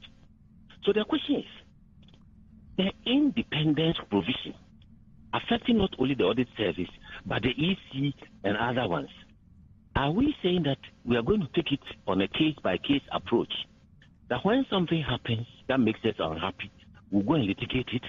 Or is the Supreme Court in a position to establish rules about that institutional independence vested in those institutions and how that space will be accountable and regulated without somebody breathing down their necks? That is the question on the table today. So the question of the Supreme Court striking down unconstitutional things by the presidency and all that, it's a moot point because that's why it's not contested anymore. No president can dare the court once the court says that what you have done is wrong, because we have a long line of established cases and precedents. But me, Papo, address the question of who watches the watchman. Okay, so that's the the problem the problem you and I have in terms of a general way of discussing this case is because we all don't have the reasoned opinion of the court. You understand? So we should wait for the reasoned opinion. Exactly. So that's why we are all having a general discussion. Okay. Yes, because I can't deal with the specifics of it when I don't have the reasoned opinion of the court. Two things. He says that he's unfortunate. It's unfortunate he was not in the studio today. He would have dealt with you. But let me come to you, Janet. And we are talking about we are going to the Asin North constituency, and that's because we do know that the court, the seat has been declared vacant. You talked about only one ruling. Yes, because of time issues and all that. But we will see. We'll see. All right. So the Asin North, we do know that the seat has been declared vacant. The elections is on the 27th of June. That's how many days from now? 24 days. You said you'll be there. Okay, I'll meet you there. All right. So 24 days from now, there's an election. The NDC says that it is bringing back the embattled candidate, James Gyakye Quayson. The MPP has also gone through the process of vetting, I believe, the people who have applied, and then the voting, I think, is taking place today. My producer will correct me on that if I'm wrong. But it's I think it's Wednesday. It's Wednesday. Okay. All right. So that campaign is going to start and all that. But I want you to share your thoughts first on the vacancy and also the decision of the NDC to say that we are bringing back our fallen hero because we think that he's a hero. He will win hands down. Why do you start with? I'm dumbfounded when I heard about the Asin North seat being declared vacant, and that political parties, they open nominations for political parties to pick forms. I expected the NDC to bring in a new candidate because the man whom they have chosen to as their parliamentary candidate, that was in 2020, did not mean well for the people of Assinov. Here is the case. Why would you say that? Here is the case. You are supposed to go to parliament to enact laws for the people of Ghana. And you yourself, you are a law-abiding citizen. When he picked his nomination forms, he was fully aware that at that time he wasn't qualified. What was he thinking? Precedents. They are always talking about precedents. You yourself, who is going to parliament to enact laws for Ghanaians, must be a law-abiding person. So you knew at that particular period you weren't qualified. He has said in his statement that he was qualified. Was it? Did they give him the place where he applied for the permission to get to be qualified? Did they give him a reply by then that he was permitted to start with nominations and other things? The question is no. So in his statement, he says, "I renounced my Canadian citizenship in December 2019." You renouncing it? I renounce. That's not how. Is that the processes of you renouncing? There are processes you have to pass through. If I say I denounce my Ghanaian citizenship, no one will mind me. I have to follow some process to get myself out. So you saying you denounce it doesn't mean anything to us. Going through the process and getting the right papers that will surely give you the confidence that you've denounced it is what we are talking about. The time that he was going through his processes of nomination and other things, we all knew that he did not get any, at that time, the papers for him to be able to contest was not given to him. He said that when I declared on my nomination forms in October 2020 that I owed no allegiance to any country other than Ghana, that was indeed the truth. That was indeed. What is the Supreme Court? What is the judgment of the Supreme Court? We are all here and we're talking about the Supreme Court and the things that they do. I'm sure he gave them documents. I am sure they have checked through the documents, the time he started the processes, then they took the time that they released him of his Canadian citizenship. All this information was given to the Supreme Court, and they came up with a judgment. If he has any problem, if he was to be telling you that, I don't know why the Supreme Court did this, because at the time of this is the document. He shows us the document of proof that he got it before his nomination started. Yeah, so he filed his nominations in October 2020, but the certificate that indicates that he was no longer a citizen was dated, I think, 26th or 27th November 2020. And then when did he file his nomination? October, I think the 9th of October 2020. Exactly. This is all what we are talking about. We are talking about this in evidence. And the evidence shows that you filed before you even got the paper. So you knew very well that the thing was not in your hand, yet you went ahead to do that. When he was doing that, he was putting the people of Assinov in danger. Because number one, you see, if truly you love a particular group of people and you want to do things for them, you would like to pass through the legal processes so that at the end of the day, the people will not stay without an MP for all this number of months that the brouhaha started. But you kept them in this situation, the people of Assinov. You did not only do that, you have caused financial loss to this country. In which way? In which way? Now the Electoral Commission will have to look for money to go there to conduct elections. Political parties, he has caused financial loss to political parties, including my party, because we are contesting. We have to now look for money to go there to contest, to deliver the people of Assinov from the hands of him. He has caused all these things.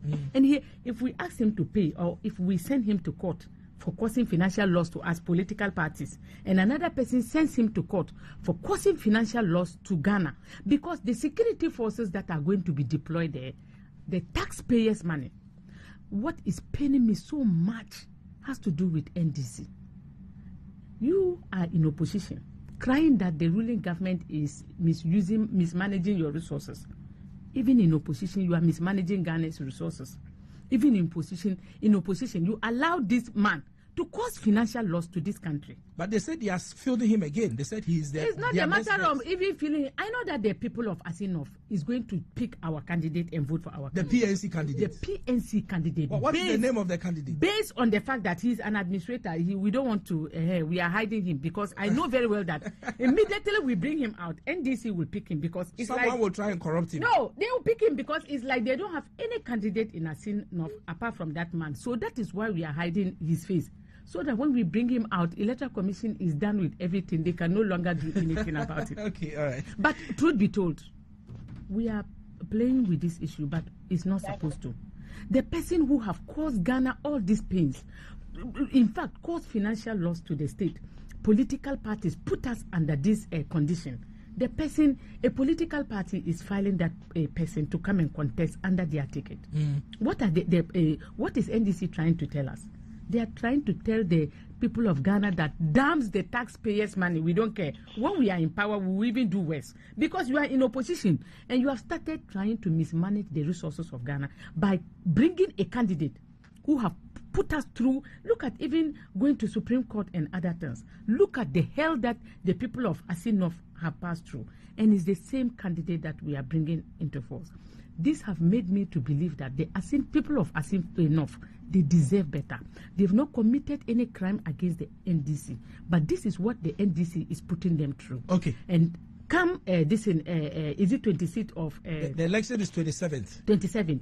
The PNC candidate will emerge a winner. Victorious. Okay, so I'm going to come to Yabwa being on the telephone, but before then, let's take a quick trip to Asin Central, Asin North constituency, and that's because our correspondent in the Central region, Eric Asante, has been doing a lot of work in the constituency.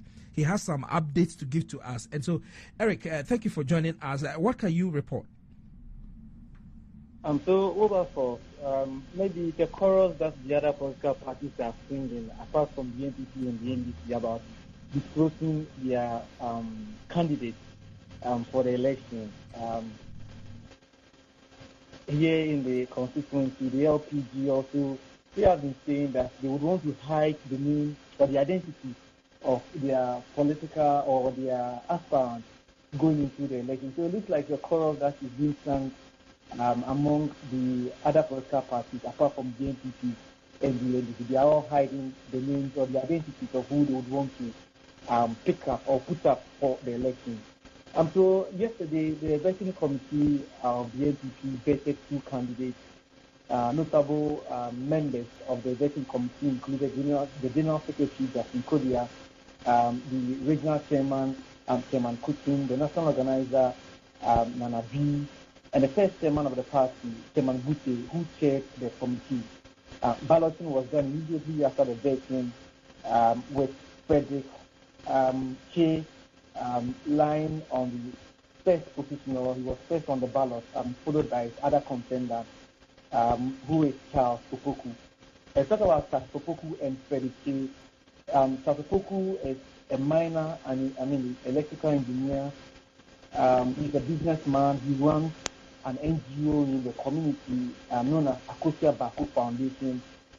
They train youth in skills and apprentices. It's concerned that that is Frederick Che Amwa, who is lying first on the ballot, is an entrepreneur and a former chemistry teacher at the Wesley Girls High School. Overall, everything is set. The campaign has begun earnestly to, as it were, tell delegates to vote for one of these candidates. So voting is done.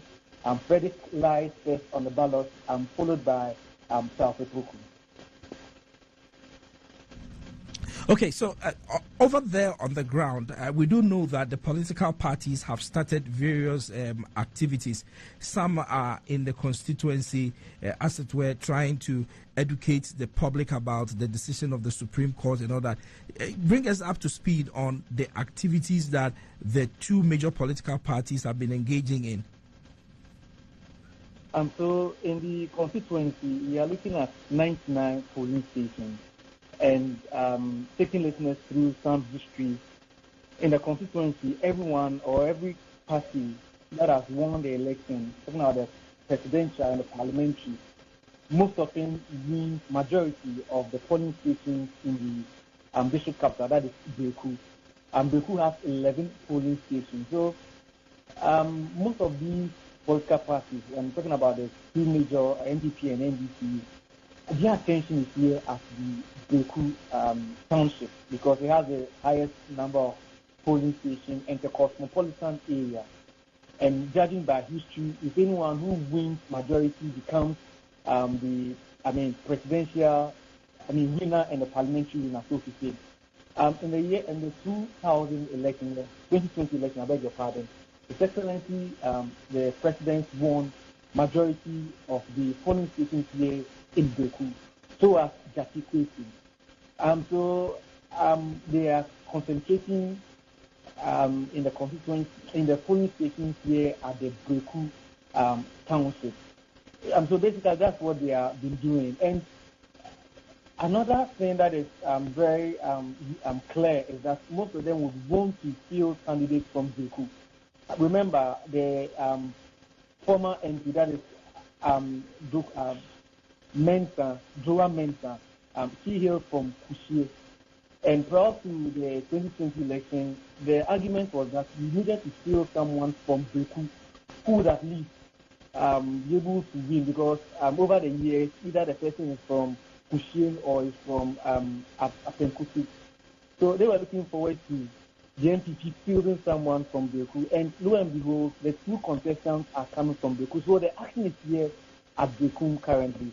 We hear the deposed MP, that is Honorable Jackie Kwesi, will be in the constituency on Tuesday, and election for the NPP parliamentary or the aspirants also come on Wednesday. So lots of activities here at the constituency here as well. Okay, so it's good that you tell us that the former MP who is being repeated, James Jackie Kwesi, will be there in the constituency on Tuesday, as a question I was going to ask you. But just before I let you go, we do know that there are a lot of construction activities, as it were, projects that are said to have been going on in the constituency. Having been there, have you cited any of these projects that are ongoing? Are roads being constructed, or is there a hospital being constructed? Is this particular constituency a beneficiary of Agenda 111? Tell us, what are the construction activities going on in the constituency that you have cited? So overall, residents are divided. Some are attributing the speed of development to the impending by-election. Others believe that it's a genuine coincidence because the NPP mentioned projects like the Agenda 111, which is ongoing. They talk about the Beku Township Road. If listeners will remember, I think a month or two ago, when we visited the community, they have told us about the fact that some of their roads were under construction, but they were pleading with authorities to speed up. So they believe that, well, it's a genuine coincidence that the rate at which the development is going is just genuine coincidence, not to link it with a by-election. They've also benefited from the 80 Astro being constructed by the government. I went there, and I think on Thursday, during the bulletin, we showed and brought to speed on the level of development as far as this project is concerned. And they're also beneficiaries of the government flagship program, that's the 1D, 1F project here at the constituency. So, to answer your question, residents are divided. Some are attributing the speed to the impending by-election, while others believe it's a genuine coincidence. Eric Asante is our correspondent in the Central Region. Thank you, Eric, for bringing us updates on developments in the constituency. Let me go to Yao on the telephone, and that's because, Yao, some have said that your political party, the New Patriotic Party, sees this particular by-election as a test case for election 2024. Now, they said Kumewu has come to pass. You had a handsome win in Kumewu, and that since the seat in Asin North is ordinarily not your seat currently, it is going to be a test as to whether you have any grounding ahead of election 2024. Your thoughts, Yao? I think otherwise. You can't elevate this to that level.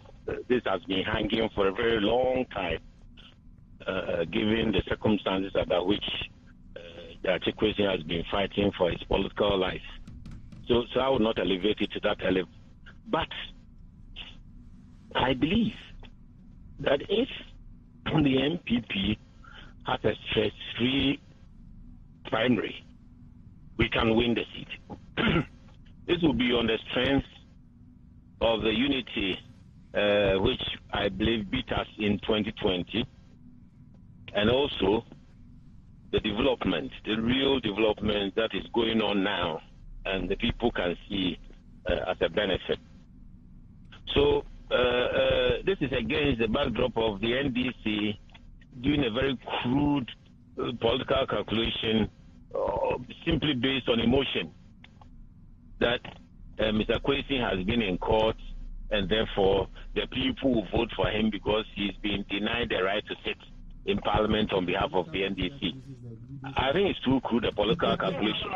It must come with something more substantive. And that substance, the people will decide on. Yes. But this is coming from a party that uses the widows of deceased MPs as candidates. So I'm surprised. You saying this. That you use the widows of. You use widows before? No, I'm asking. No, but you use widows. My brother. This is a different kettle of fish. Okay. Widows, you've had widows. We've had widows. Widows are not exclusive to us. Okay. But this has nothing to do with widowhood, unless you are looking at this as a political widow. But the point I'm making is that it is not enough to rely on the Supreme Court decision against Judge Kwesi as being in courts.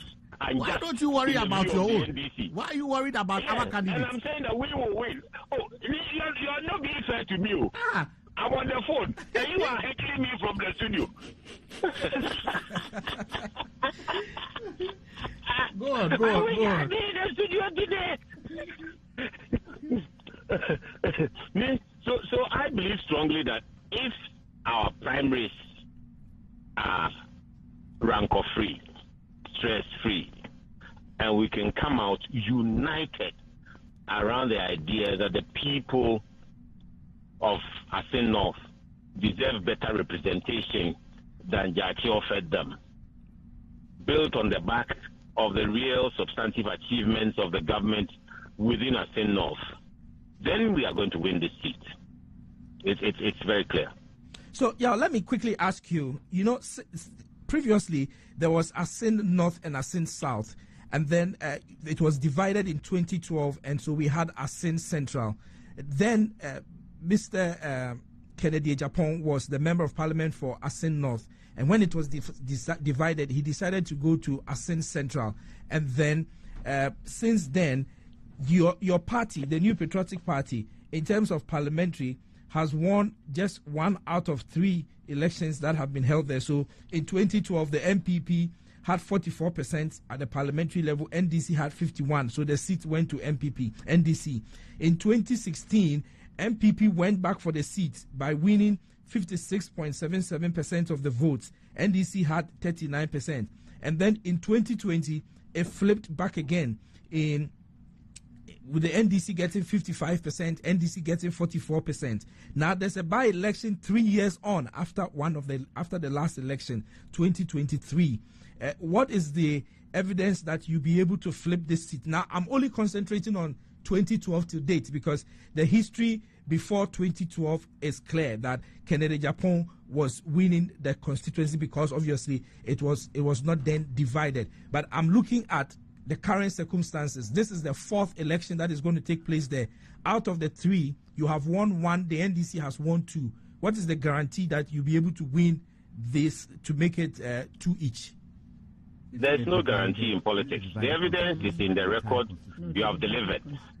It is not the NDC seat. Neither is it the MPP seat. 2-1 is not a convention cast in stone. It simply means that this is a constituency that makes up its mind based on individual circumstances surrounding every successive election. So trend analysis can only establish the change.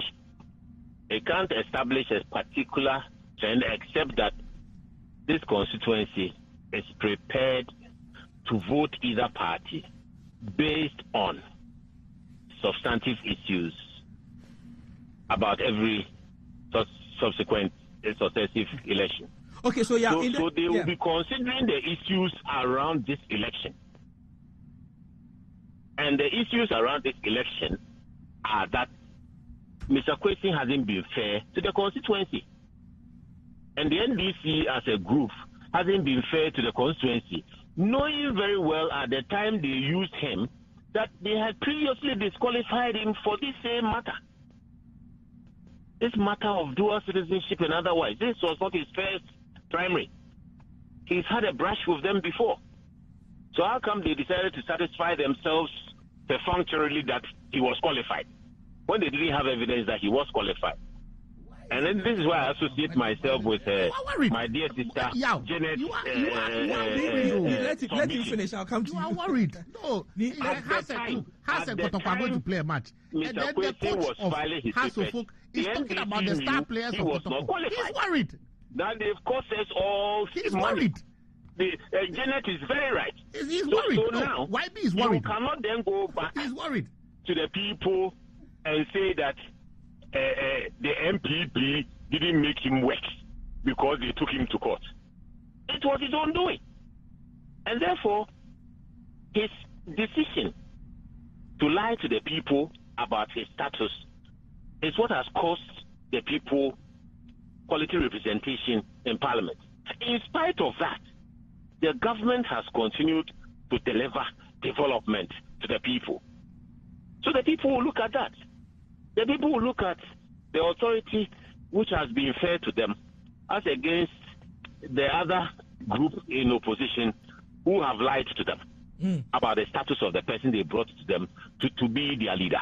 Okay, so quickly, and quickly, in the event that your party wins the seat, what will be the what would you read into that? And in the event that it loses, what would it tell you as a party going into election 2024?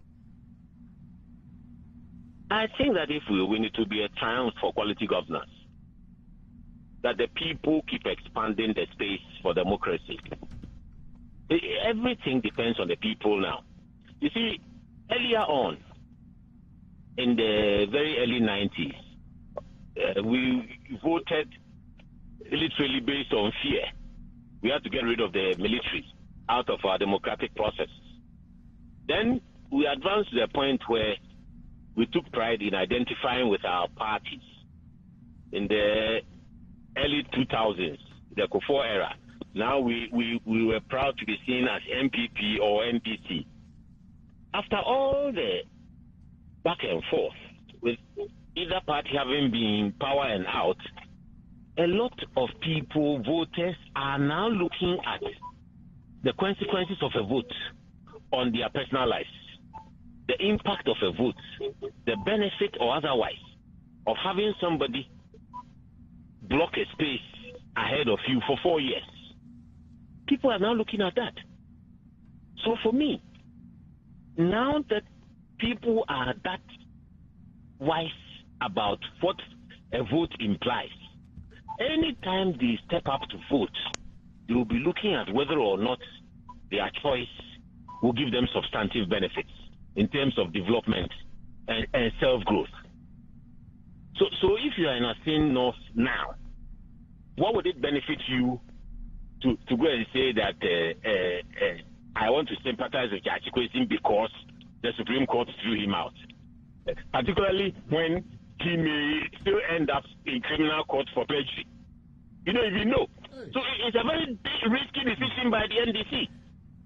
So for me, I think that the voter in Asin North, given quality choices and given a united MPP, will opt for the MPP's opportunity for development and growth in the area. Okay, yeah. So stay with us on the phone. Let me come to Ms. Jantwa now, and I'll come to Nick Kwakwo after Ms. Jantwa. Ms. Jantwa, so the discussion on the table now is pointing to the fact that NDC appears to be making a mistake by deciding to field James Gyakye Kwesi again, at least from what YB is saying. Ni disagree, but what do you say? Look, any political party would make sure they use their strongest might to win an election. if the NDC, doing all the analysis, feel that Gyakye Quayson is the guy who they should feel, because they would have done their homework. It would be surprising to me if they haven't, and they are going on a straw poll to say, let's use him. They feel he's the one who would be able to retain that seat for them. It's their decision.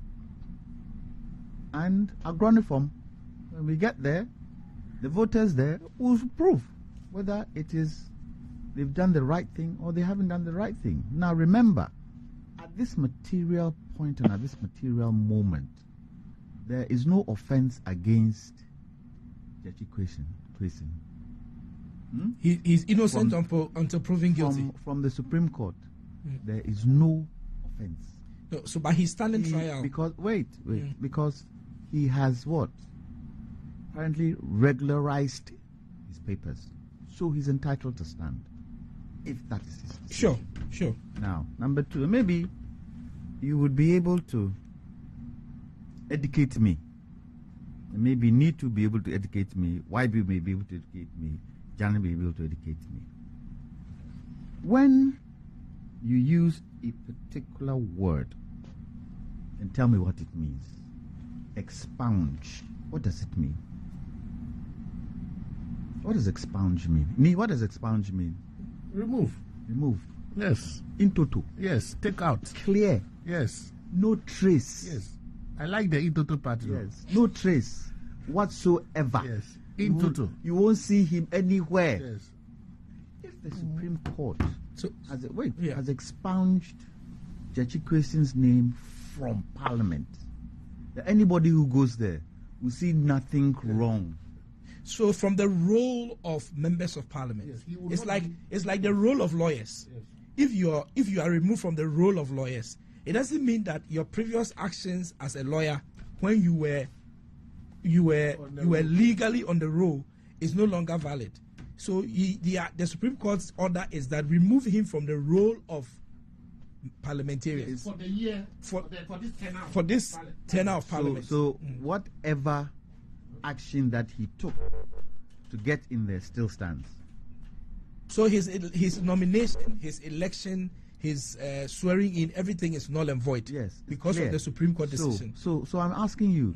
So the action that he took to get into Parliament still stands. Does it? No, it doesn't. So it's cleared. Yes. So how can you now take him to court for perjury? Where's the evidence? Well, where's the evidence? Okay, if it is cleared completely, where is the evidence? So you see the charge, the criminal charge, as I understand it, that has been preferred against him.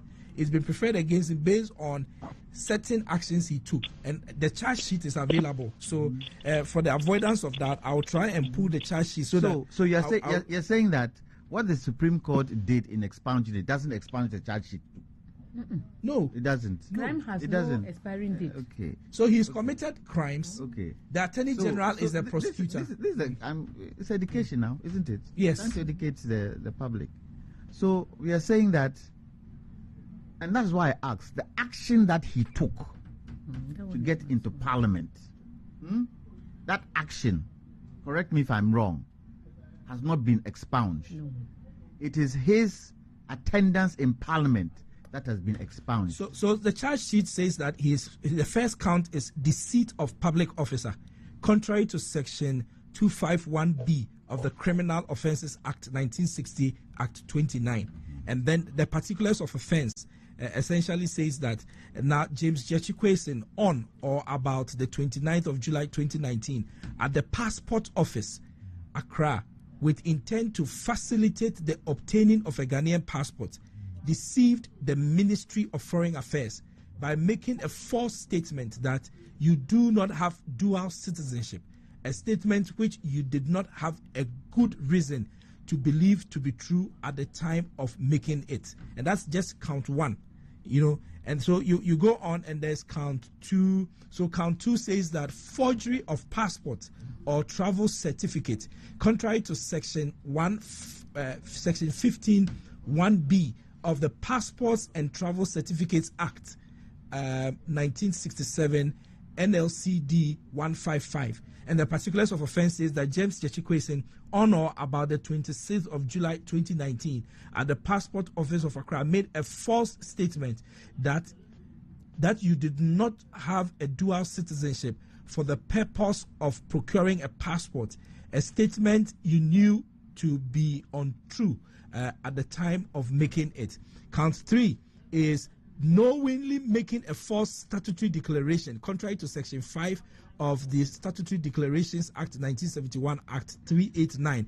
And the particulars of offense is that on or about 6 October 2020, at Asim Fosu, made a statutory declaration that you do not owe allegiance to any country other than Ghana, a statement which you knew to be false in a material particular at the time of making it. And count 4 actually says that perjury, contrary to Section 2101 of the Criminal Offences Act 1960, Act 29. And on your call has been put on hold. And on the perjury one. Okay, and on the perjury one, it says that James Jechikwesin, on or about 6 October at Asin Fosu, made a false statement on oath that you do not owe allegiance to any country other than Ghana, a statement you did not have a reason to believe to be true at the time of making it. And count 5, false declaration for office, contrary to Section 248 of the Criminal Offences Act 1960, Act 29. Particulars of offence says that James Jechikwesin, on or about 8 October at the Electoral Commission Office, Accra, knowingly used a declaration that you do not owe allegiance to any country other than Ghana for the purpose of obtaining a public office as a member of parliament, a statement you knew to be material for obtaining that office. So you see, this is a charge sheet, and there are 5 counts. And if you look at all the counts, you are talking about different acts. So there's the Criminal and Other Offences Act is mentioned. You see the Passport and Travel Certificate Act is also mentioned, and then the Statutory Declarations Act is also mentioned, and then It's only the perjury one. Yes, so Ni, come and talk to the microphone. Come and talk to the microphone, Ni. Ni, come and talk to the microphone. People need to hear what you're saying, Ni. Listen. Yes. Listen. One word that runs through the entire thing is intent. Whose responsibility is it to prove intent? Isn't it the prosecutor? And that should be based on evidence, right? So let's see what happens. And rightly, as Na said, all the things that we put there are misdemeanors. Okay, so Ni, it's your turn. Forgery is Forgery is yes. Forgery is second degree, and perjury is second degree. So let's see how it goes. So the trial is ongoing. My problem has to do with all this trial. A political party is putting him for a next, like a possible. But this is your wahala. No. The wahala is that you have just caused financial. You and your financial losses. By making electoral commission to lose money. If, as I said earlier, if the NDC feel that he's the rightful person, I'm thinking that they should hold both the political party and him responsible. If the NDC feel that he is the person that they know can win the seat for them, that is subjective to them. They feel that, yes, this is the person, irrespective, because he is innocent until proven guilty. Kwame Nkrumah even won elections from. What if it so happens? Kwame Nkrumah won elections from prison. But I'm sure that he will not win the election because of the things that I didn't interfere anybody. What if, in the end, it is proven that he's innocent? I said Kwame Nkrumah. Proving that he's innocent. Are you not so Madam Jene, currently there are certain members of parliament, including the minority leader. The minority leader is standing trial, but he still goes to parliament. He's innocent until proven guilty. The Saglame case, Collins Dauda is also standing trial. The right standard. And then Vondi is also standing trial. Their cases are different from this man. Will it be? Let me say something. It's high time we looked at the Dual Nationality Act. They are. It's being looked at. Because it's gone to the Council of State. Yes, it is backward. How can we How can you go to another country Please and learn wait. about their Please this and want to come and rule us Please here in wait, Ghana? wait, I wait. don't think so. Please wait. Okay. When it gets to Black Stars, what do we do? Yeah, and What do we do? Tell me. And I've read an article written by Elizabeth Ohene, Madame Elizabeth Ohene. I mean, a seasoned stateswoman and a journalist. And she raised issues about how that in football we depend largely on our foreign internationals. Apart from that, will it be come and play for the will country. it be? Apart from that, isn't it taxpayers' money we used to pay them when they play for us? Yes.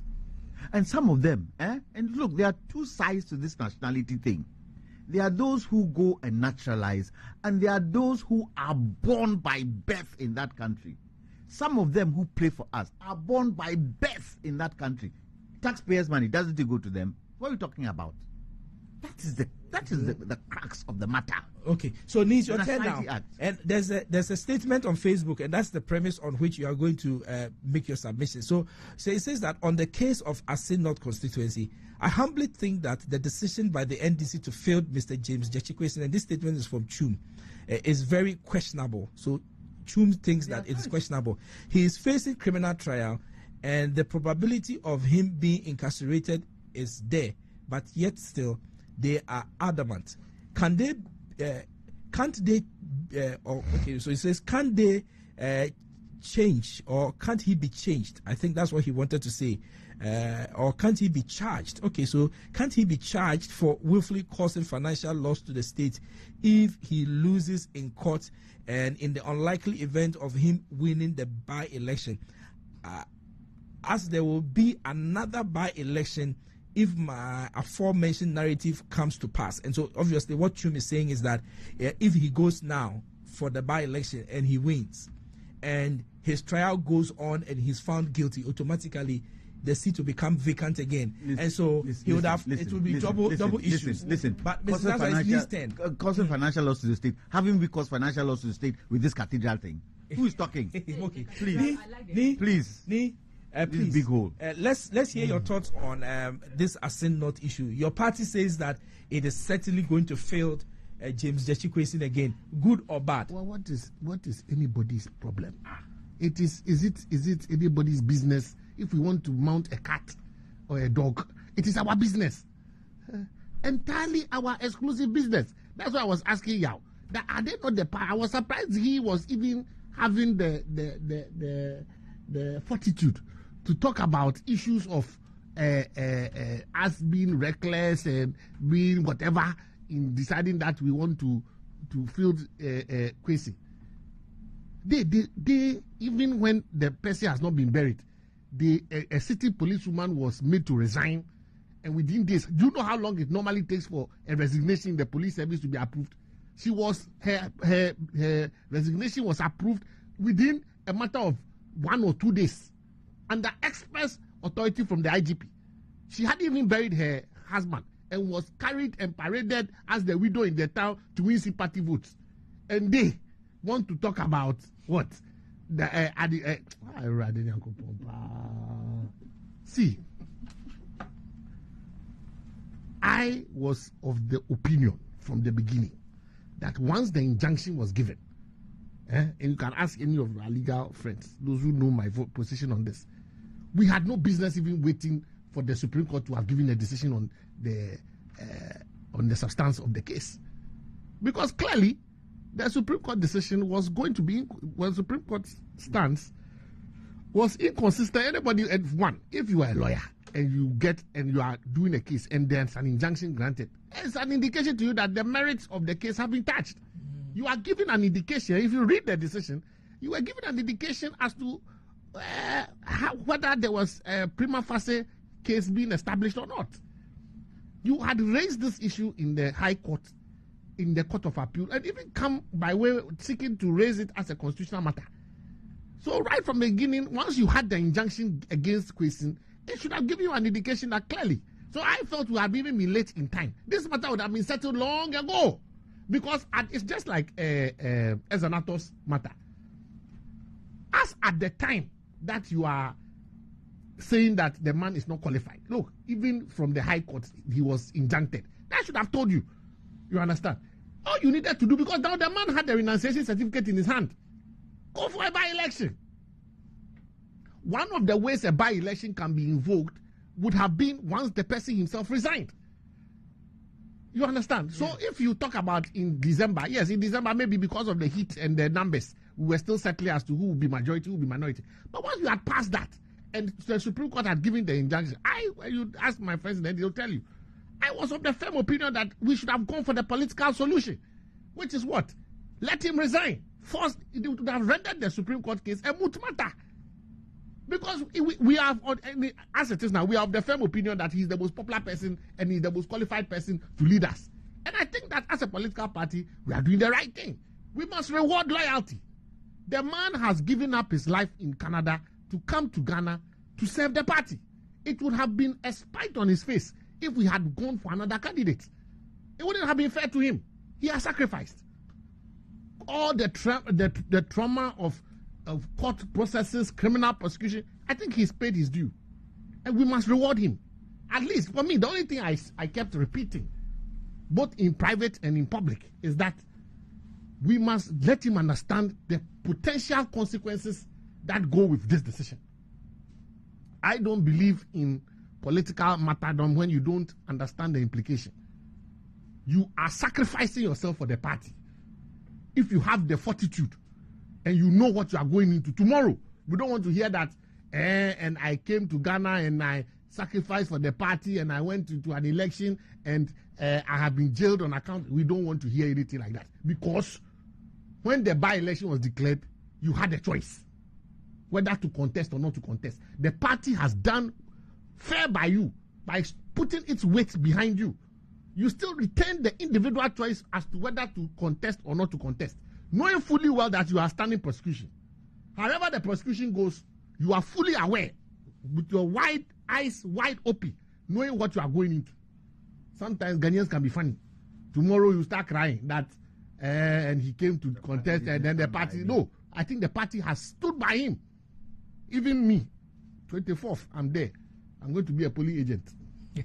I'm going with my team. We are all going to be there until the last result is declared. This for us is a do and die election. I asked YB a question, yes. And I'm asking you to, in the event that you lose the seat, what does it tell you as a party? In the event that you win, what does it tell you? It will have serious implications. Because one of the things that we are stating to the general public is that this particular government is unpopular. This particular government has not done well with the people. It has lost the favor of the people. It has lost the goodwill of the people. We must be able to demonstrate that as a political party. And it starts from us enough. You can't have a situation where a sitting government that you say is unpopular is going to win a seat that you are indeed holding. That is doom. It means your message is not going on the ground. Because they are not just, it's not about them maintaining their performance. They seek to what? Overturn your vote margin, which is almost 8,000 if I'm not mistaken, right? So I'm doing the checking, but you can continue with your you understand? Yes. And overturning that and then actually winning, that will be a massive boost of confidence in the NPP. Then that one, they are breaking the 8, they have to start looking at it again. That's why we are all going. If you can't go, send your donation. Because we must all go there in our numbers and ensure that there's fair play. For me, what is important is free and fair election. That at the end of the day, the ballots that were cast are the same that are counted. Okay, so take notice of this. In 2020, at the presidential level. Yes, you forget about the presidential. Yes, but it is important because of the... Don't worry, I will do that. The MPP got 16,067 votes, representing 50.81. Presidential election. NDC, I know, but it is important to do the comparison. The NDC had 15,014, 47%. But when it comes to the parliamentary, in 2020, MPP had 14,193, representing 44.79%. The NDC had 17,493, representing 55%. So even though at the presidential level in 2020, MPP won majority votes in the Asin North constituency, at the parliamentary, James Jechikwesin actually beat even the MPP candidate who had majority in terms of numbers. Ghana is one constituency. The dynamics are different. So you hold on there. My interest is, at the end of the day, we the opposition have said openly that this government is unpopular, based on galamsey, based on corruption, based on harsh economic times and all that. Every week I come here and I shout and scream. I want to see whether indeed the ordinary Ghanaian has the same opinion as me. If this government is able to win that by fair means in this, then I'm in trouble. Then as an opposition party, we need to go back to the drawing board. Remember that there will be some people who go by the mantra that he hasn't been treated fair. Oh, but why? It is going to be to our advantage. Hey, what are you talking about? All those things, we are going funeral to funeral, door to door, church to church, mosque to mosque, house to house. We will sing. We will all be there. I say, I'm waiting for the final result. If at the end of the day, you don't try, the MPP doesn't try their tricks of getting our agents to sign before the declaration of the results. That's why we are all going to be polling agents there. And it's a free and fair election. And the results come out. And we have won and we straight the margin. Then I'll believe that, look, this party is on its way out. But if they win, it has serious implications for the national election. So I think that seat and this by-election is a good testing ground. Let's all go and see. Okay, let's go and see what happens. Okay, so they said who is on Facebook who says that James Yachikwesin should be charged for causing financial loss to the state.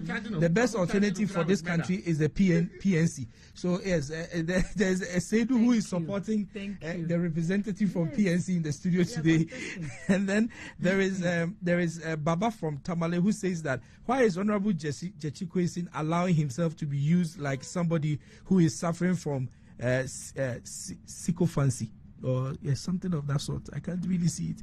That is to say someone who doesn't seem to know who he is or who she is. Hey, all right. So I really don't think this particular election will be a good reflection for the general election.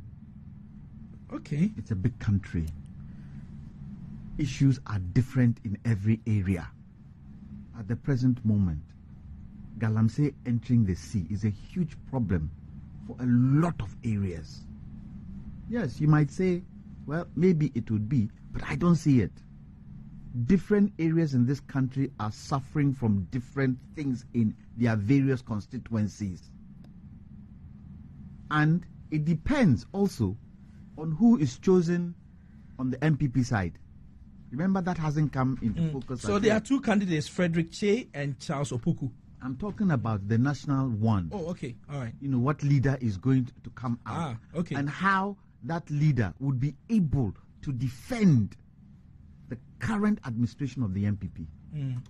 So I don't see it really as something that is going to be a reflection on the general election. Okay. But let's see. So we have a few minutes more to go, but we will do the third level of our discussion. Yes, we'll do the third level of our discussion, and that has to do with the MPP presidential primaries.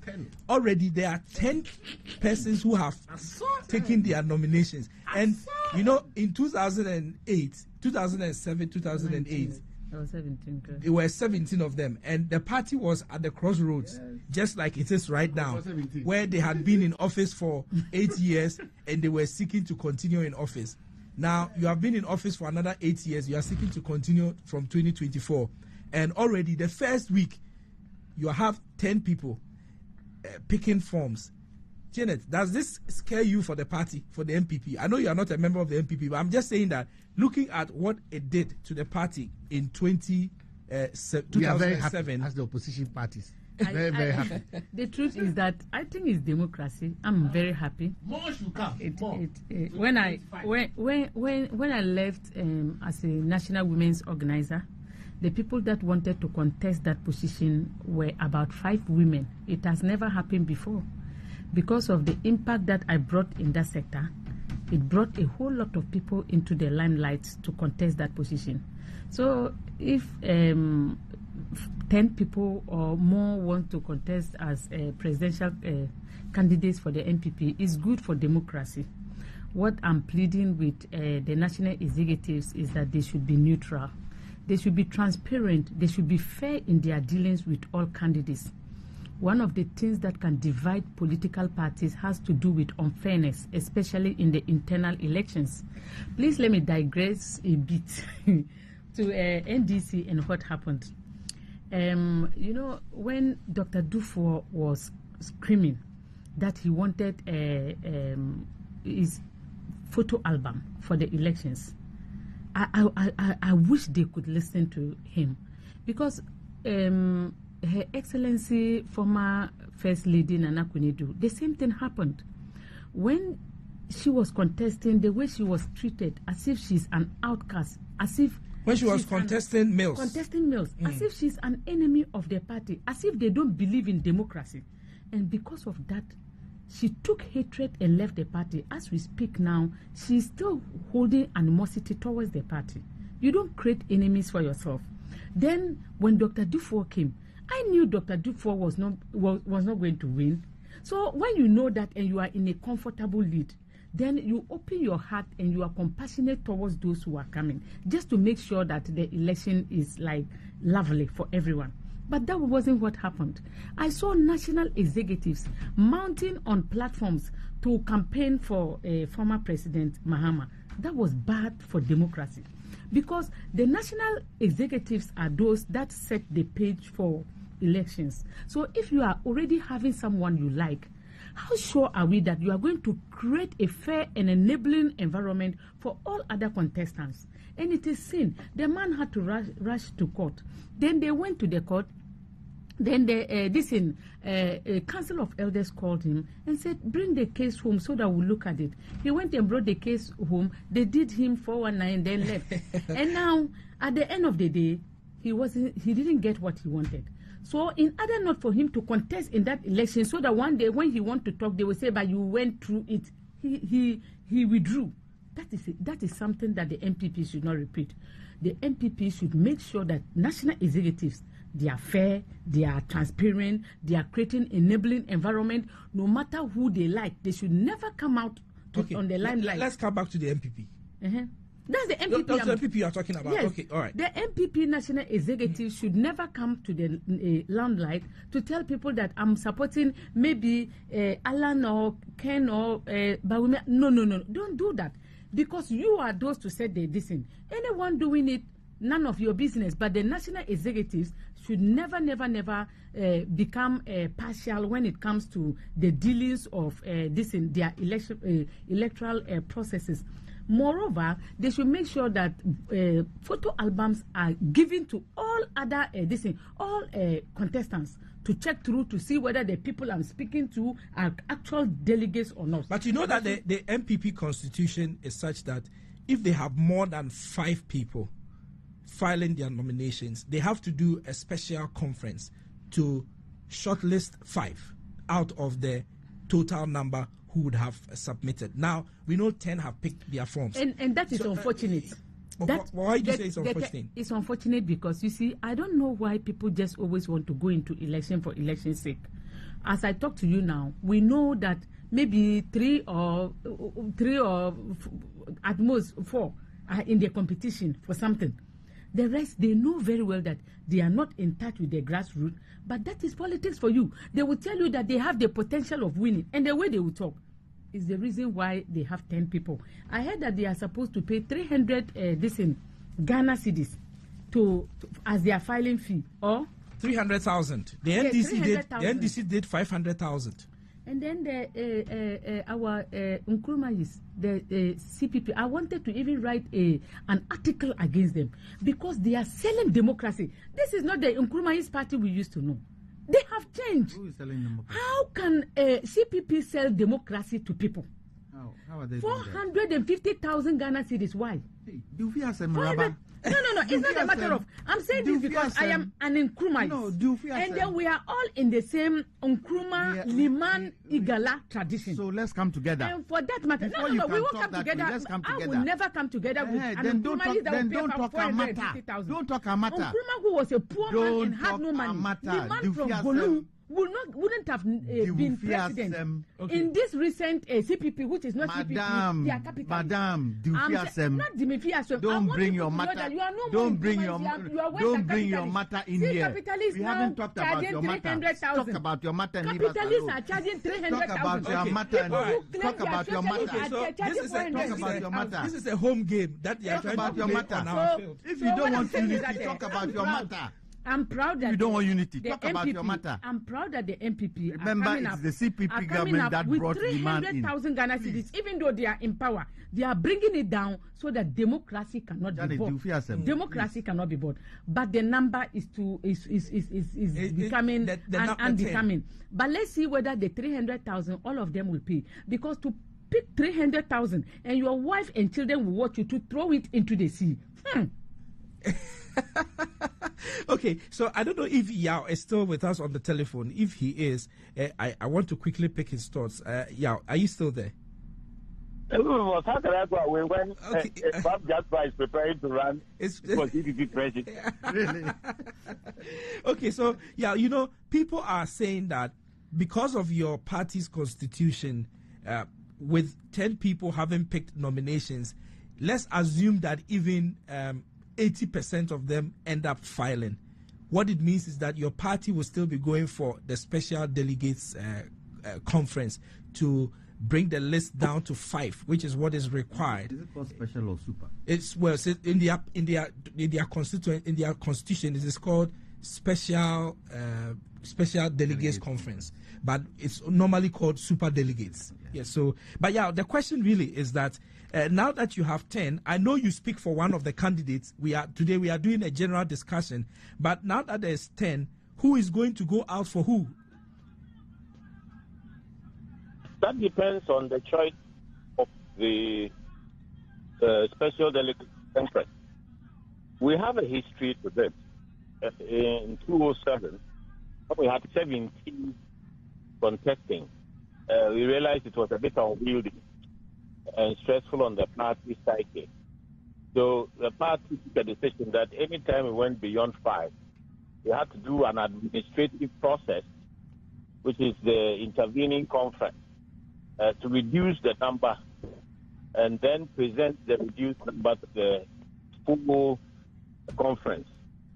So whether 80% or even if you have 6 people, one above 5, will still have to go for the conference to reduce the numbers to 5. So the bottom line is the responsibility that the Special Delegates Conference has to present 5 credible individuals the larger conference. Excellent. All right. So that you explained beautifully there, but I'll come back to you shortly. But let me come to Ms. Jantua, and Ms. Jantua to tell us about the fact that there are 10, almost close to the 17. We know the troubles that the 17 brought the MPP in 2008 elections and all that. That is post the elections that they had and the troubles they had. They ended up making them lose the substantive election which they were seeking to win. Do you think that this number of 10 will be more like a repetition of history? Wilberforce, I do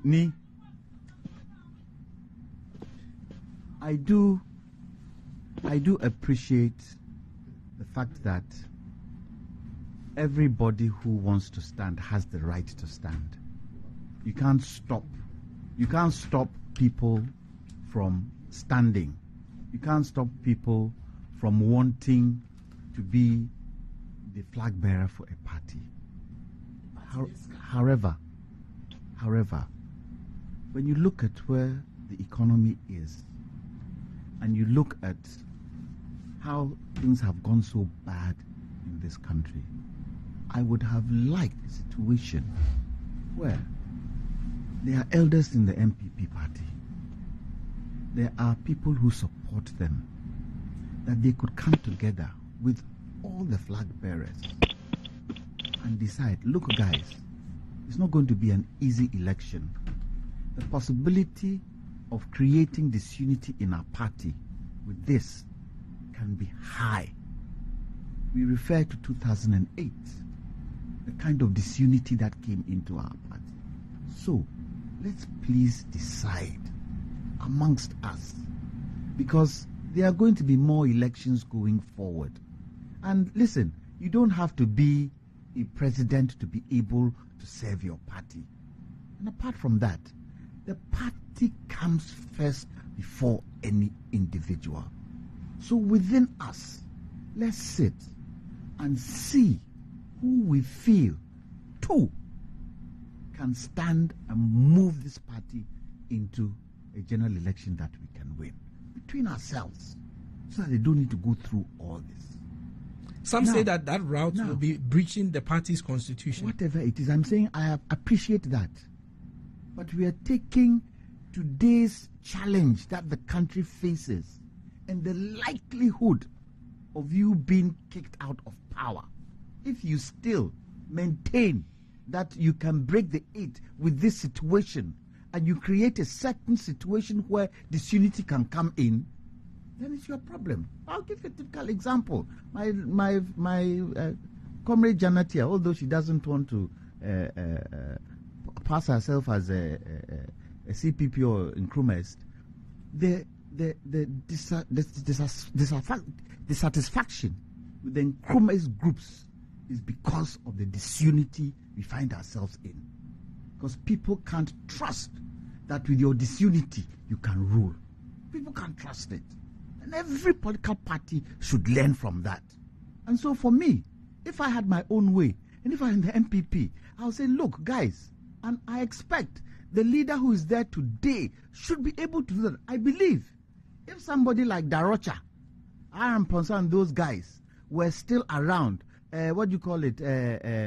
Mensah and Co. were still around, they will find a much better way to handle this situation. So you go to Super Delegates Congress, and some are voted out. What is the possibility of those who are voted out to say, okay, we are standing independent? Haven't we seen it in Parliament before?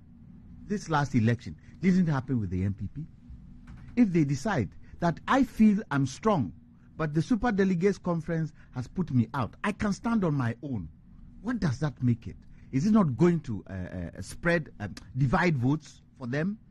And so if I had my own way, President Nana-Addo, who is exiting, should take that mantle, call all of them, have a good discussion with them, and bring the party first. Bring the party first. And that is one thing in this country we tend to fail to see, that the party rules supreme in anything you do. People's egos and people's wants don't rule supreme over the party. But you find in our politics today, that is what happens. And it could be unfortunate if they go to the Super Delegates Congress and somebody like Kennedy Japan is turfed out. You think Kennedy will stay quiet? You think somebody like Kennedy Japan will stay quiet? And what about the undermining of those who have been turfed out? They can't undermine those who are going. Would they unite? So there's the vice president. There is Alan Kyerematen, Kennedy Japan, Owusu Efia Koto, Kunedua Preku, Kojo, Poku, Francis Adainimo, Boachie Jako, Joe Gate, Kwabena, Japan. Their words alone, those who be left out, their words alone can affect those who have been put in. So they have to be very, very careful. Okay, what about this? In the spirit of competition, you will say that some of these people can join forces with others who are probably at the forefront, because everybody will say, oh, there are some people, you mentioned their names, so they are at the forefront. So the other ones to just partner them instead of saying that they are going to go on their own to also want to be candidates, so that you still maintain the constitutional requirement of going for an election, but the number is reduced, so you don't have to go for super delegates, but you can go straight ahead for the main election. Why do you think that will happen? When it was made known that Honorable Alan Kyerematen was standing, Vice President Bawumia was standing, what was everybody saying? In order for no katakata to come, let these two unite. We stand a better chance as a party if these two unite, irrespective of the position. One can be vice, one can be president, irrespective. Did it happen? Has it happened? Will it happen? Especially when we have a convention in this country nowadays that, if for nothing at all, one should come from the north, one one should from come the from south. south. There's that there. It could have happened with NDC, Dufour and Mahama. It could have happened. It's a question of talking, but you see, didn't bring the party first. And once you don't bring the party first, you are creating a situation where it can augur ugly for those standing. So they should watch it. Okay, so just before I let you go over the telephone, there is a call that instead of going through all this competition with your history in mind, you rather should be looking for building consensus just to avoid all this unnecessary competition which hurt your party in 2007, 2008, and now threatening to repeat itself 2023, 2024. Yeah. To Kwame Jantua, Janet trying to build consensus. They almost burned down your studio. Consensus building. The mystery that anybody would assume would arise from disunity or otherwise is best cured by fairness. A democracy is built on opinion and choice. So choice at the heart of democracy entitles everybody to put themselves up in the court of public opinion. As long as processes are fair, nobody has a right to go against that public opinion. I have no doubt whatsoever that the leadership of the party who are in charge of organizing this election are up to their task. They recognize the duty that they have to keep the party in fighting shape, and therefore they will do everything in their power to ensure that none of the contestants comes out of this feeling that they have a grudge that they will use to undermine the collective efforts of the party.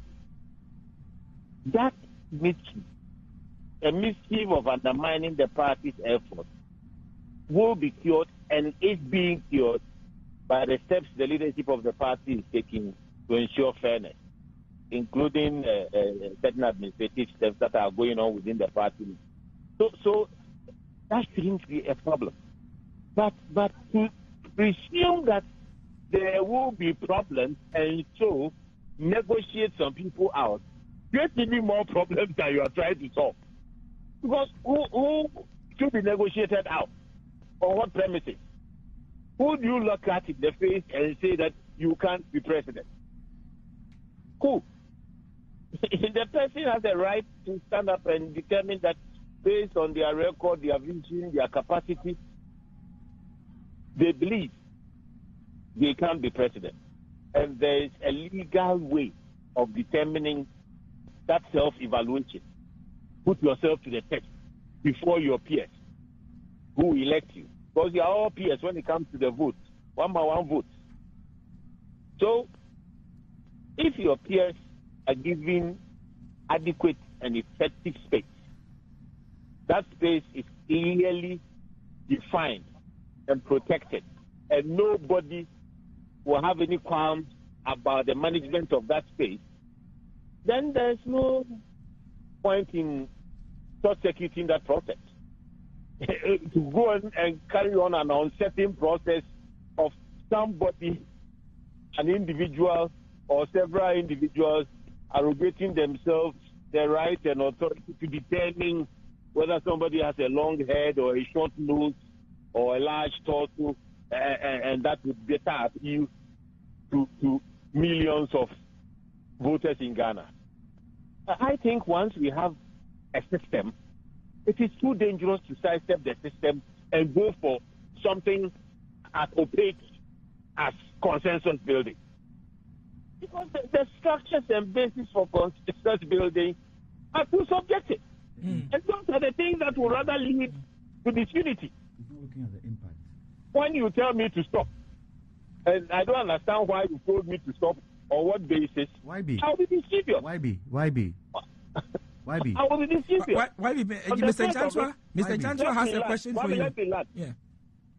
On the face of it, I could pretend that I accept, but then it gives me incentive to step out and misbehave.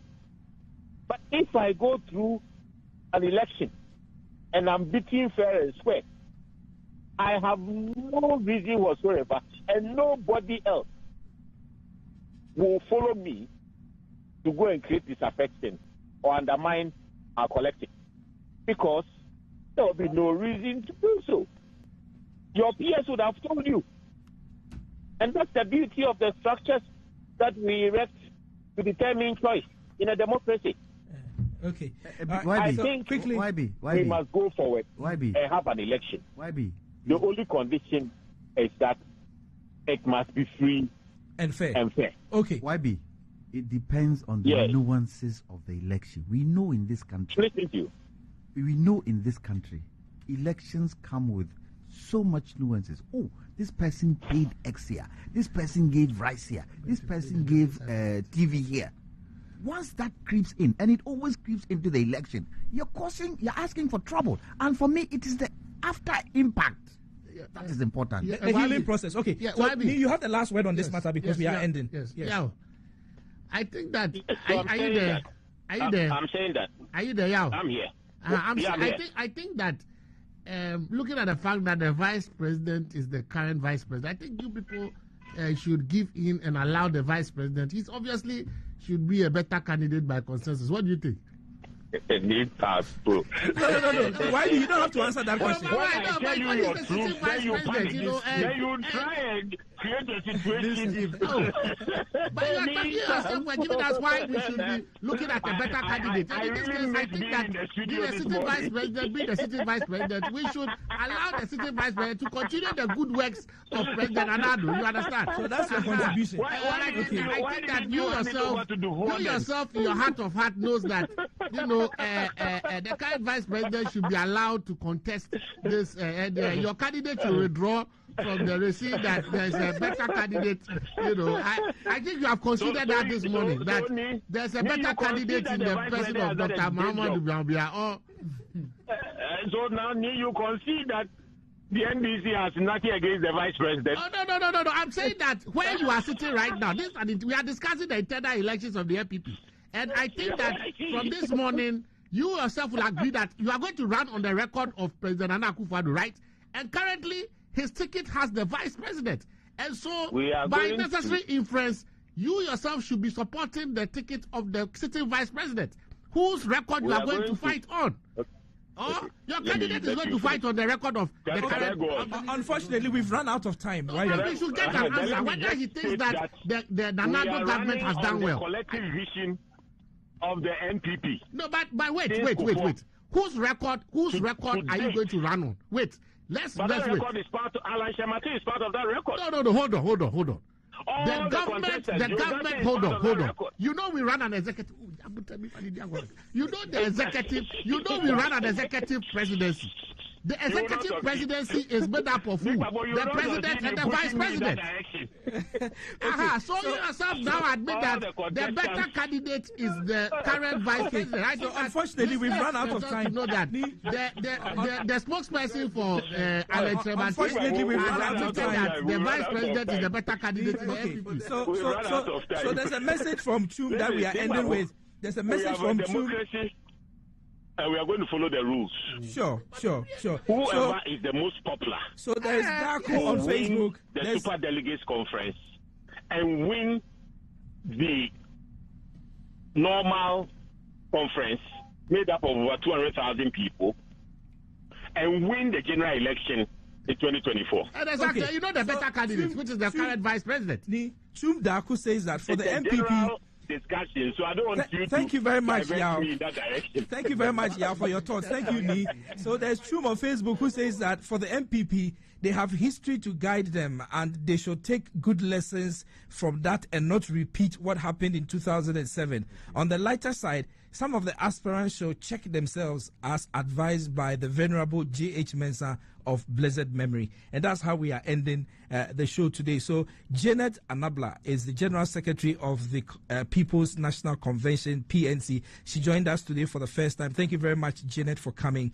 Kwame Jantua is a member of the Convention People's Party and a practicing lawyer. He also joins us. He's a regular here at Asasi Radio. Ni Kpapo Samoa Ado is a private legal practitioner. He's a member of the National National Democratic Congress, a member of the Furniture, and the Honorable Chair of His Grace Trobo constituency of the NDC. And then Yabuabe Asamoah is a member of the New Patriotic Party. He's also a practicing lawyer. He also joined us via telephone today. The show has been produced by a combination of Emmanuel Ohiming, Philip Asiao, and all the others. My name is Wilberforce Asare. I sat in for Dr. Kweku Agyemang-Budu today. Thank you very much for the privilege of your company. It's a